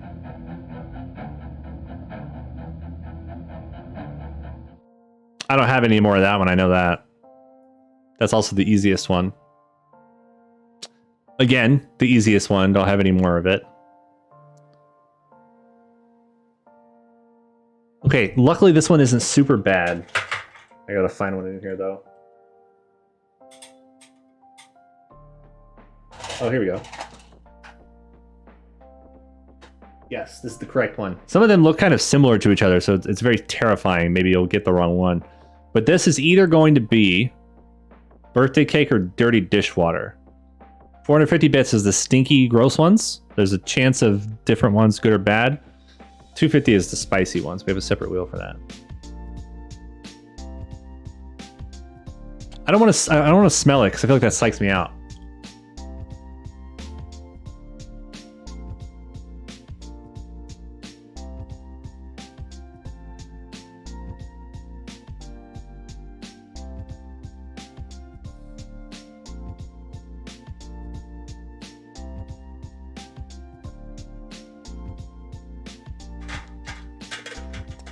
It wasn't cake. It wasn't cake.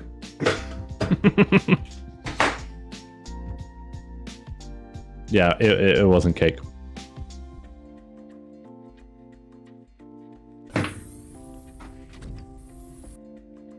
Link for a book in your Discord now. Awesome, thank you, man. I appreciate it.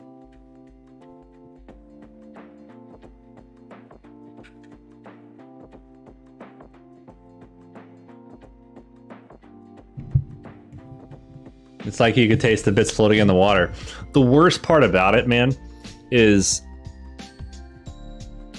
as soon as you bite into that specific one, it definitely smells like dishwater in your sink. When you don't have a dishwasher, you gotta wash it all by hand. You know, you do like the one side, the dirty water, and the other side, whatever. If you have two sides, right?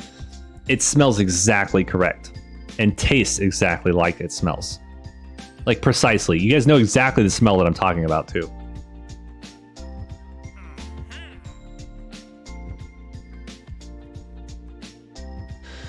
You know, I don't know why we're not getting those contracts. Did it just need enough time to cycle out? Yeah, it did. Okay, it just needed some time to cycle out. Let me go delete that one from orbit because we cheated that one out there. So I'll turn off sim. I paid for it, I guess, but that's fine. I don't need the money back. Sentinel test. Let's delete it. Okay. I am intimately familiar. Oh yeah. Oh yeah. It's not a good taste. It's not a good taste.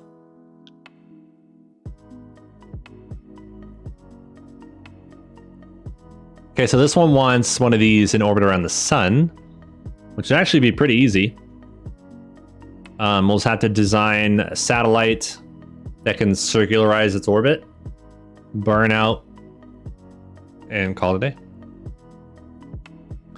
Yeah, I don't know, Kurama. That's a good question. Been there, done that exact thing, Spooky. Yep. I used to bust tables long time ago. And one day the dishwasher called out So they put me on it, and I didn't know what I was doing, and it was a really busy Friday night, so I wasn't very good at being clean about it, and I got some in my mouth. It was not good. Let's take this, because what's going to be interesting about this is we could theoretically use this one for future Sentinel Telescope contracts. So we're going to build this, we're going to do it.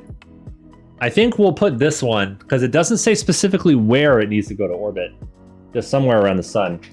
So I think we'll put it in orbit between Eve and Kerbin, in a shell sort of around those two. And that should be pretty good, I think. Keep your mouth shut in the dish pit. It's freaking right, actually. I hate Spooky that I know exactly what you mean. I really hate it, but I do. Oh, right.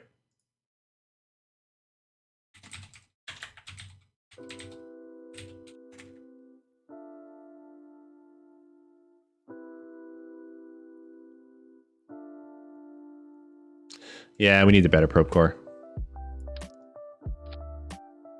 I actually don't hate this. Now the question is, antenna helper. Pick a target. We have DSN level 3. Signal strength, distance.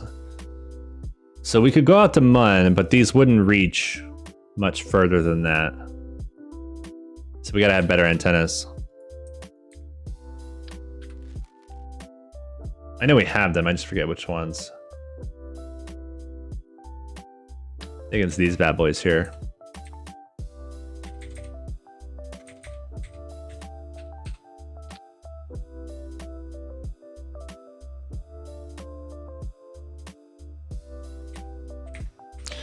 Okay, so at minimum distance, we can go as far as Dres. Even at Dres's max orbit distance from Kerbin, when they're on opposite sides of the sun, we'll still get 3% signal. So this would actually be pretty good. This would be good. So we're making like a common Sentinel Telescope bus right now. That's what we're doing. My Tarkov Bitcoin alarm just went off, by the way, Warlock.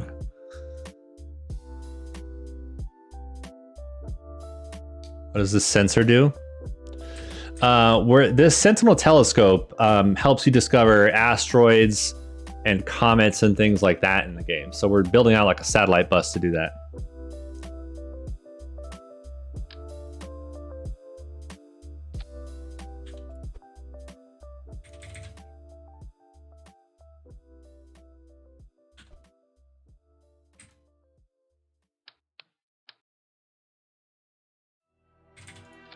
I don't know if I want to, because that's going to clip.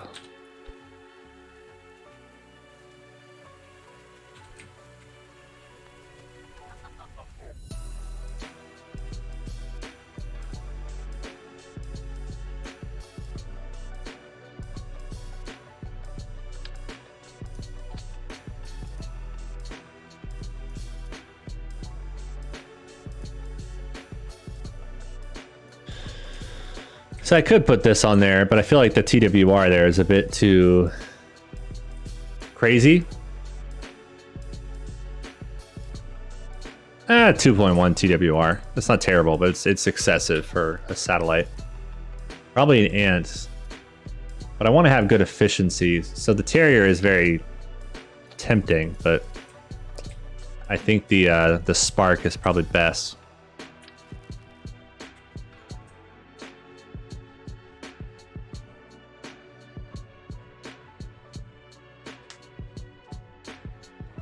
You're using CCAN to keep your mods updated. I kind of review that periodically myself with CCAN. I don't just tell CCAN update all and go for it, YOLO, but I'll look at what CCAN thinks needs to be updated and kind of pick and choose. This is actually not Pretzel Rock. Pretzel Rock kept getting my crap blocked on YouTube, so I'm using the Harris Heller stream-specific playlist that he built for streamers to use. Literally called Stream Beats.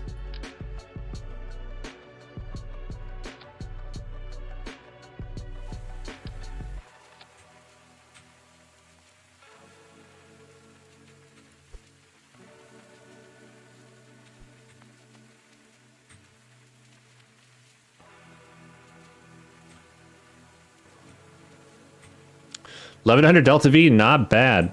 Not bad. And I don't feel like we really need to do the whole RCS shenanigans, because we're not really going to need precise orbital maneuvers and stuff with these things. So I don't think we need any of that. I use Overwolf. I'm not familiar with what that is.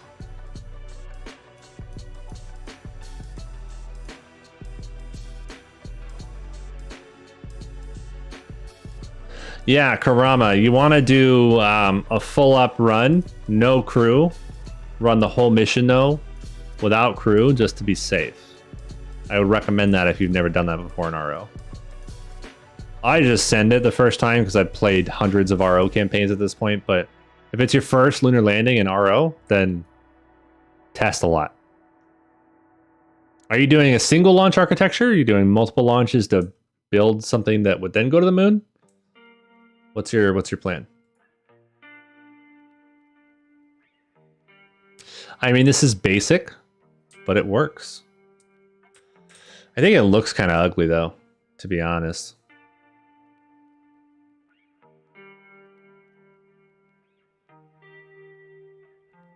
Actually kind of not a fan of it.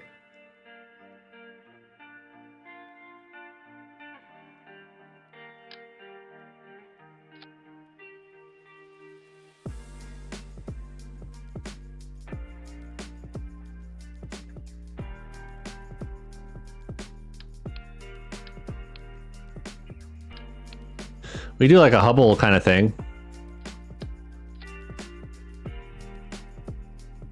That'd be kind of interesting.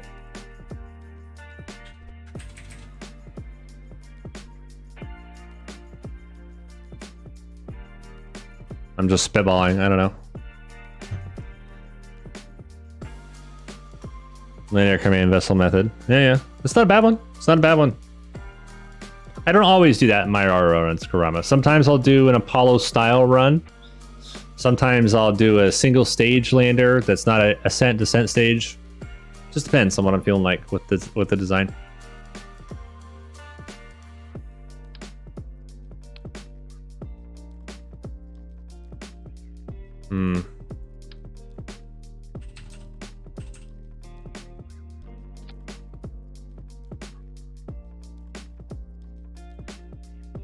See, we already did a satellite bus. It's just a tube like this. Hold on.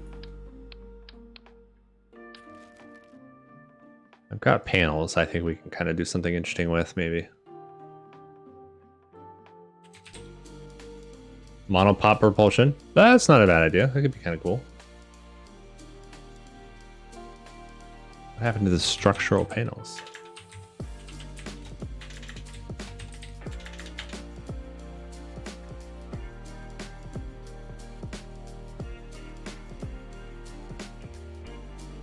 Don't I have those? I could have sworn I freaking had those panels.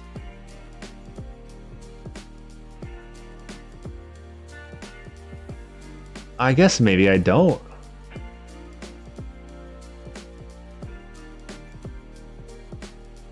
Huh.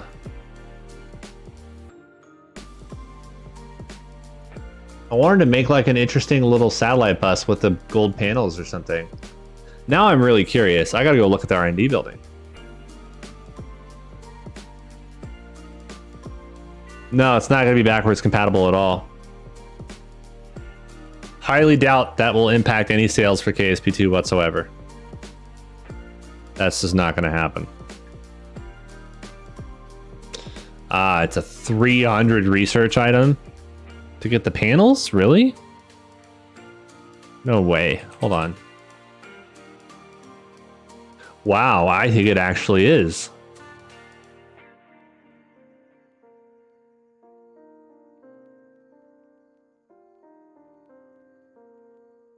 Wow, okay. That's interesting. I didn't know that that was that far into the tech tree. Okay, I'm gonna go with the original design now, and we'll redesign satellite buses appropriately when we have the proper panels and stuff. Takes a lot of scientific knowledge to know how to make flat things.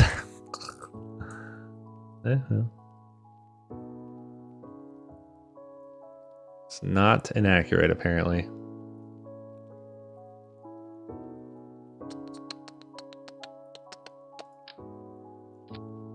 Yeah, we'll go with the original design for now. Not super happy with it, but we'll consider it temporary for now.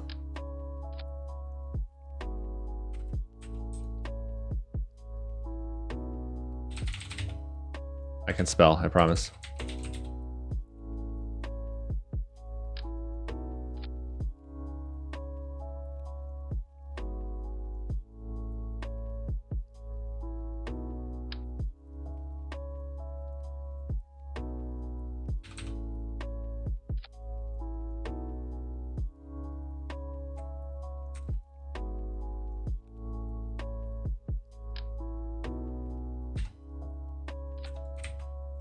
Okay, that's that.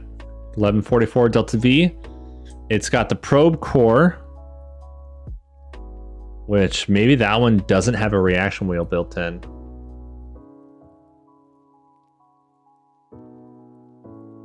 It does not. The other ones do. That one does not. I'm very glad that I looked. Let's make sure we put one on there. Some different skins I can use for this one. That's disappointing.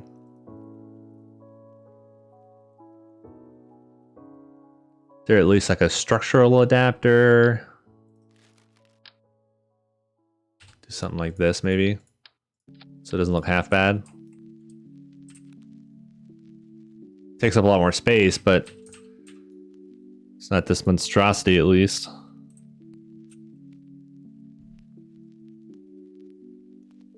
Blended it with a fairing. Not a bad idea. Not a bad idea. I wish there were more textures for this.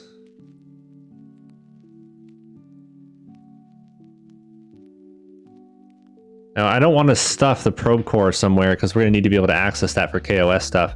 Well, no, because there's a button in the toolbar that we have for that. Let's see. It's a space laser. It's a space telescope. Meant to discover comets and asteroids, etc. How you doing, Boster? Welcome in, man. How heavy is this? It's less than a ton. Not bad.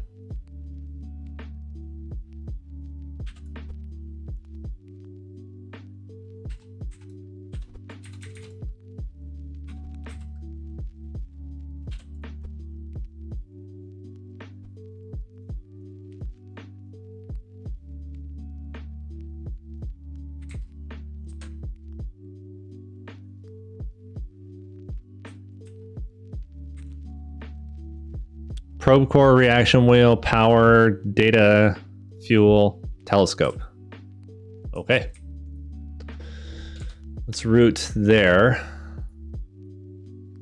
Actually, no, we're going to merge in the rocket. So let's go ahead and just route correctly. I think the Grav Express can probably do this one. I don't think we need the full shebang. Oh, whoops, I loaded the wrong freaking thing.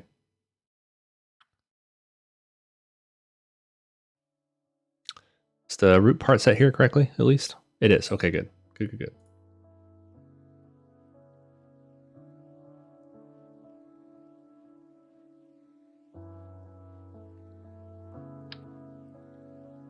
A space laser. Yeah. Yeah. Oh, by the way, the FBI knocking on your door, Boster, is totally unrelated to the current conversation. Okay, cool. Sounds good. We are going to need a decoupler on here. Boom. We're going to need an extended fairing variant of the rocket.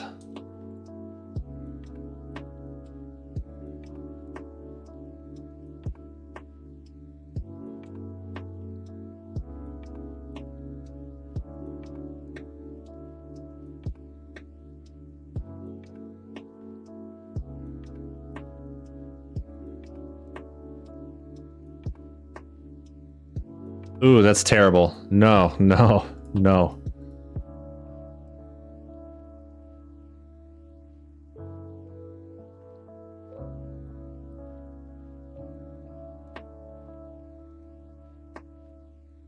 That's a little better.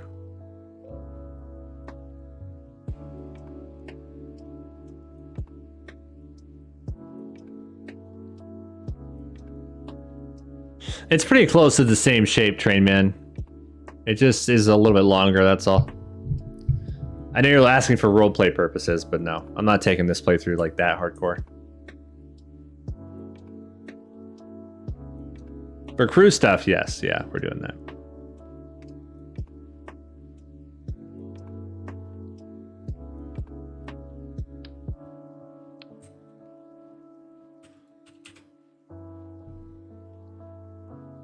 I can still taste that fucking dishwater.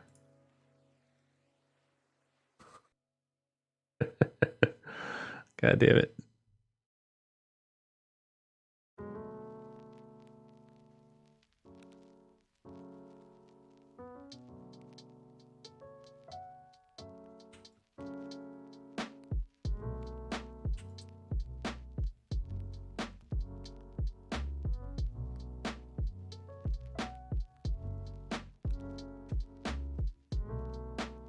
Yeah, no, Karama, you do not.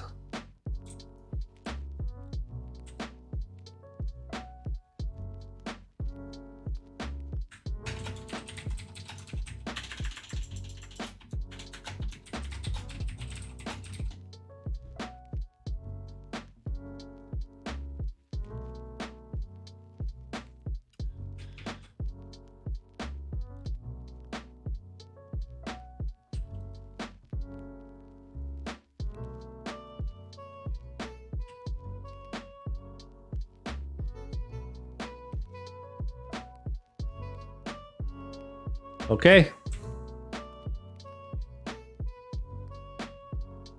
I think we're good to go. Let's do this.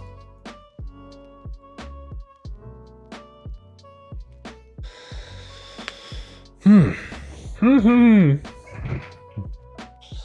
have to use the maneuver node thing, the script that we have, because if we're going to circularize the orbit at whatever perihelion or aphelion, we're going to need to be able to do that. Okay, let's fly the rocket. I think for this one, what's our TWR? 1.53. Probably make the turn angle a little bit more generous on this one. We want to stop at stage 1. We definitely do not want to stage off the payload yet. Parking orbit of 100 kilometers, that's pretty good.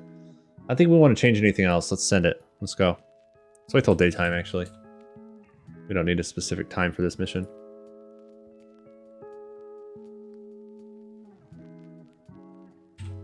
Oops. A little too far. I keep forgetting that days on like stock are only 6 hours or whatever it is. You just slide up the pad sideways first, but I will have amazing GNC control. So we'll make it about some kilometers up. Don't worry.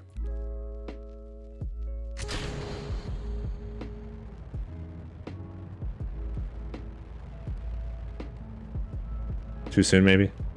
Too soon.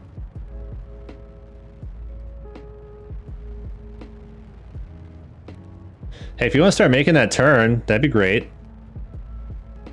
Why did it take so long to start the turn? That's what I want to know.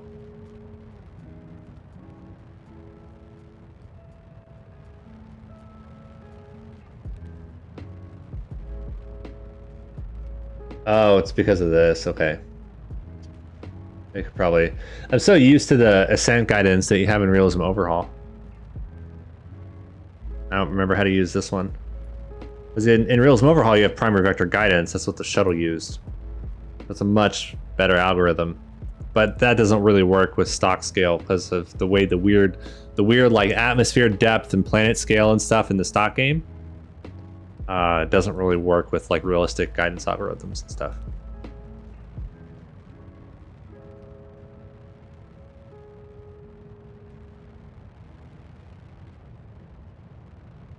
True, Kurama. Yeah.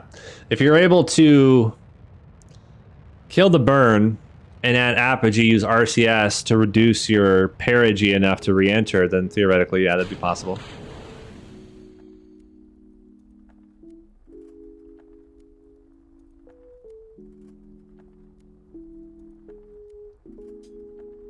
God, just look at waterfall, guys. Isn't that pretty? And then, oh, just look at the RCS. Oh, that's so nice.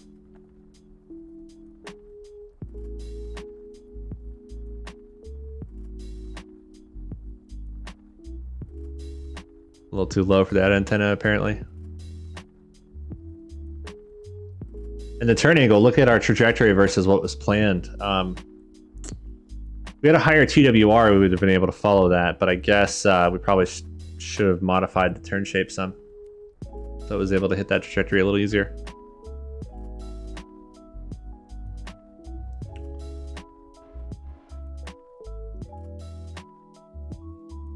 Okay, now it's going to coast. Primary vector guidance for RO does not coast. It will do one continuous single burn all the way to orbit, reducing gravity loss, which is a huge source of delta V loss on descent.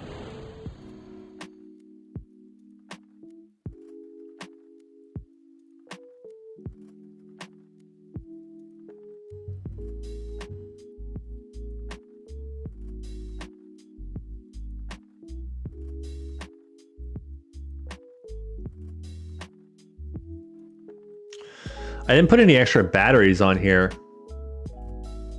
It's only got 5 electric charge, which is really weak. That might be a major mistake. We're going towards the sun, so solar panels will be more effective. We're not going to be using much power, blah, blah, blah, but... oh, man. It is an oversight, Warlock. You are accurate. Actually 100% accurate. But we're deep into it. We can't revert or anything. I only revert really for certain game-specific stuff, not like I forgot something. I should be able to...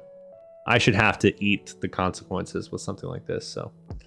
But there's technically charge on there, so it might be able to still do what we need to do. And it's got the solar panels and stuff, so... Okay. So we just want to burn in towards the sun, really.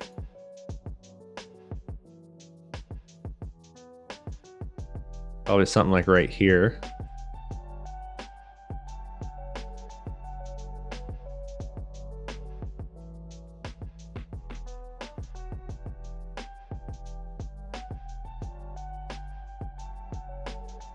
I'm not trying to encounter Eve. I'm just trying to get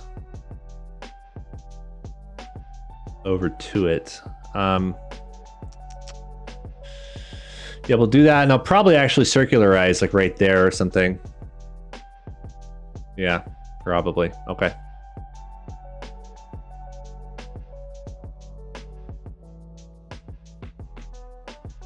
What's that going to cost? So right now we've got 2100 delta V. And let's say we do a burn here.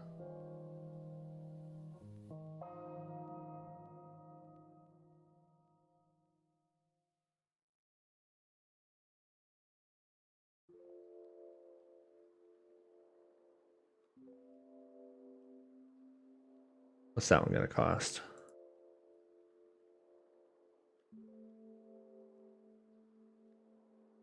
Oh, the satellite can handle that for sure. No problem. Okay, let's go. Let's do it. So we're only going to use MechJeb to execute the first node. The second node, the script has to execute.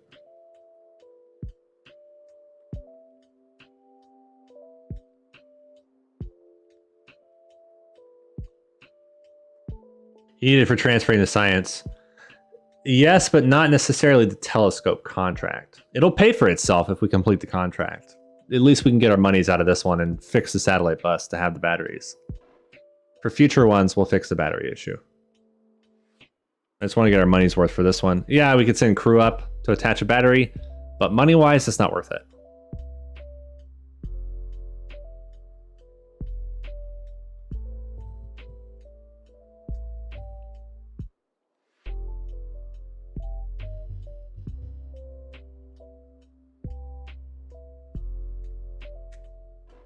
Nice, wasted.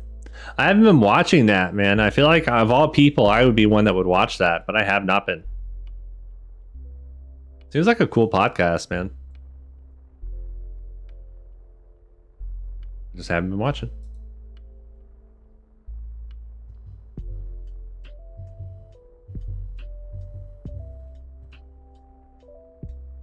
And I'm not so worried about the power necessarily. I mean, we're definitely going to add batteries for the future launches, but the solar panels, I mean, we're diving closer to the sun with this one, so output will be a little bit higher. You know, be all right.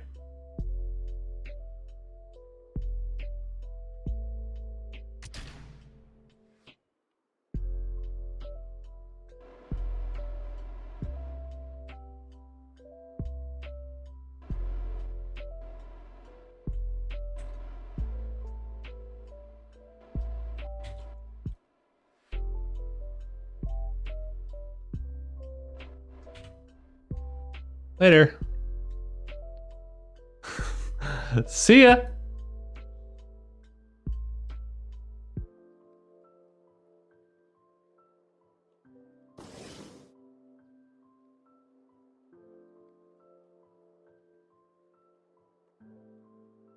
Okay, so the burn leaving was a little bit off, I think, from what it predicted. Let's set up a new one here.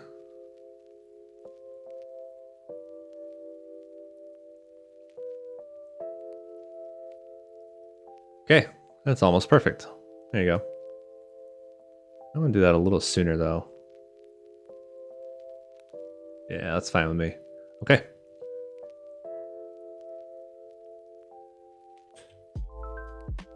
So it's only 113 days out. I'll go ahead and just warp this one. I usually don't warp too far with stuff like this, but I want to get it done. Oh, yeah, it's because of the radial component of the burn. Satellite can handle it though, no problem.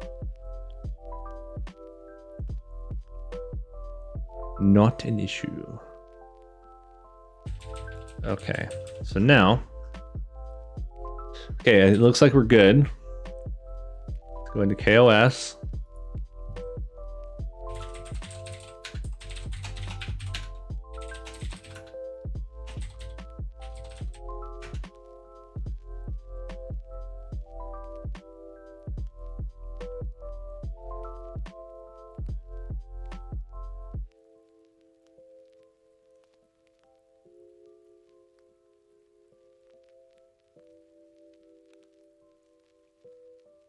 Oh, that's a pretty good idea, Warlock. Nice. That's a really good idea. Definitely not bad. This mission I can kind of afford to not need to do too much complicated stuff here. What is that we see flying around over there? That must be Eve. No, that's got to be Kerbin. I saw something moving with its moons over there. Says about 300 dV. Not bad at all, actually. And RO, if you're trying to go to Mercury, for example, it's a really good idea to do Venus flybys to get down to a better solar orbit to approach Mercury, because you're going to be burning 8,000 delta V otherwise if you don't. That's really hard to put into a probe. Something that excessive. So Venus flybys usually make sense. Oh, did I cancel the frickin' burn somehow? Shit.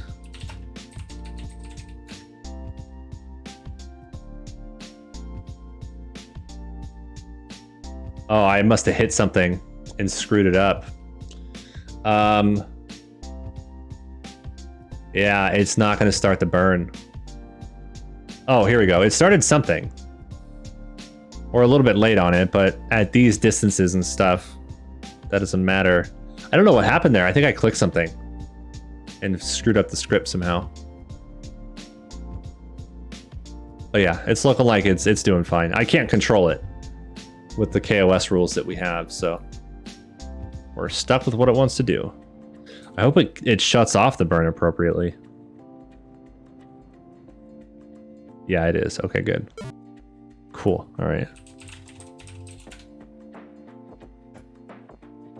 Okay.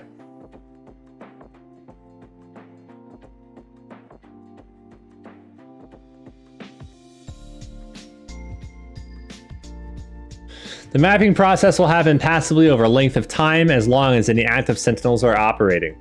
They do not need to be newly launched. You will receive progress notifications as suitable comets are mapped. Neat.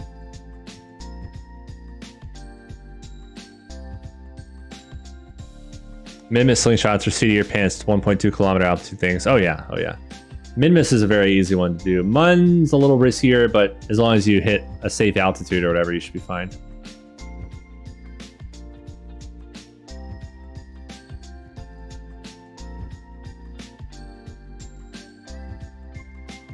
Watch this, it's gonna tank all the power like instantly. I think if we set this to partial or whatever it is, allow partial, it'll ping it back over time.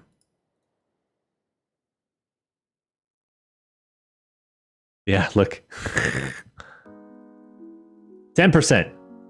We're at 10% now. 20%. It's using the solar panels.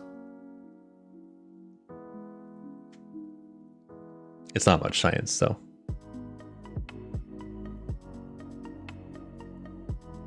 Not bad, Warlock, not bad.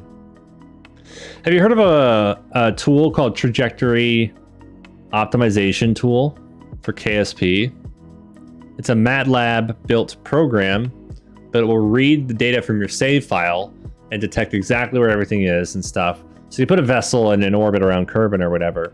If you want to plan like a crazy multiple flyby maneuver of hitting Mid-Miss, then Eve, and then out to Jewel or whatever, like multiple flybys after doing just one burn to start, it will do that for you. It's pretty wild.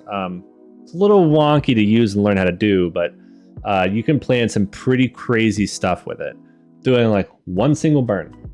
That's it. And it will calculate and do a bunch of like generation testing to find the optimal whatever. It's pretty cool. It's pretty cool. And it's all for KSP. And it'll detect if you have a planet pack or what, it doesn't matter. It works with stock, it works with RO, it works with any planet pack because it reads your save file, where the planets are, where your vessels are, and all that stuff. It's called Trajectory Optimization Tool. Highly recommended. It's a pain in the ass to learn because the documentation for it's not very good. But if you can get through the nitty gritty of learning how to use it, it's fantastic. It's really good. Okay, so this thing's going to start discovering comets for us. That's pretty cool. Make sure it's got a proper name, not like Sentinel A probe or something.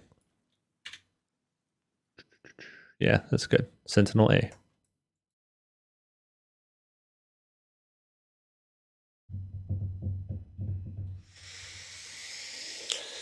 $10:30. I think I'm gonna call it. It's late. I'm tired. I'm an old man. Not really an old man, but I'm getting tired. So we blabbed about a lot of stuff today. Talked about sci-fi for a while. Talked about various things. So we didn't get a lot done in KSP today, but we did get some stuff done. Ran a Minimus mission. We got the Sentinel mission out there and ready, detecting comets and stuff. So I'll start farming some cash for us. Tomorrow's stream that I said was up in the air, probably not going to happen, is probably not going to happen. Saturday is definitely still on. We're going to get a nice, good long one in on Saturday. And then I'm off for a week. I'm getting on a plane on Sunday morning, and I won't get back until Saturday evening. And then I start my new job in a couple days after that. So I'll try to squeeze in a stream or two before the new job, maybe. We'll have a regular stream schedule when I have the new job, but if I can start it before that first day of the new job, maybe. We'll see. They're not starting me on Monday. They're starting me on a Tuesday because Monday is usually a little too busy to worry about starting a new guy. It's fine with me. So I get back on Saturday. I'll have Sunday and Monday, no work. Maybe I can do some streams then. We'll see. Heck yeah, Trey, man. Glad you were here, dude. Of course, Warlock. Yeah. So I've been struggling, guys, with the heat and stuff and the AC that was on the fritz for weeks. So I've not been streaming much this month. But we're right back to a good schedule, except I got to fly to Houston for a week. Trying to put some wrinkle in the gears, but the AC's fixed. Also not as hot anymore. So once we get back, and of course the trip and then the move, whenever that happens, are really the only holdups. We're going to have a good stream schedule that we're going to fall into again. Thankfully, it's about damn time. But anyway, let's see who's streaming.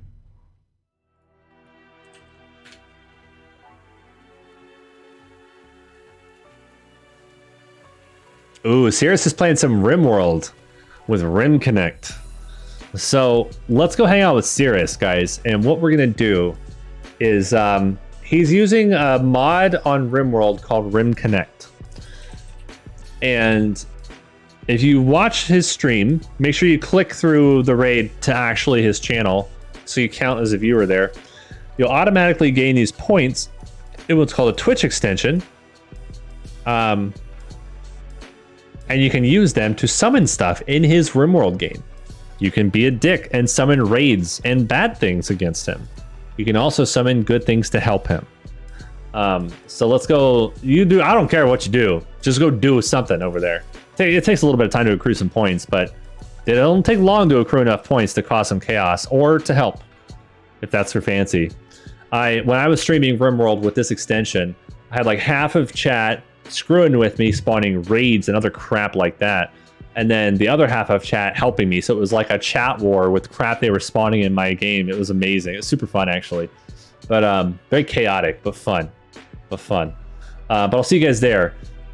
If for some reason I'm able to stream tomorrow, I will post. Don't expect it. I did kind of tell you guys that probably not going to be able to, but with the schedule that I posted earlier this week. But definitely Saturday. We'll start Saturday morning, go pretty late if we can, and we'll have a good time. I hope you guys have a good rest of your evening. I hope you have a good Friday. I will see you at the earliest, at the latest, Saturday morning. With that, I bid you guys good do. Didn't use that word correctly. Love you guys lots. And have a good night, man. Peace out.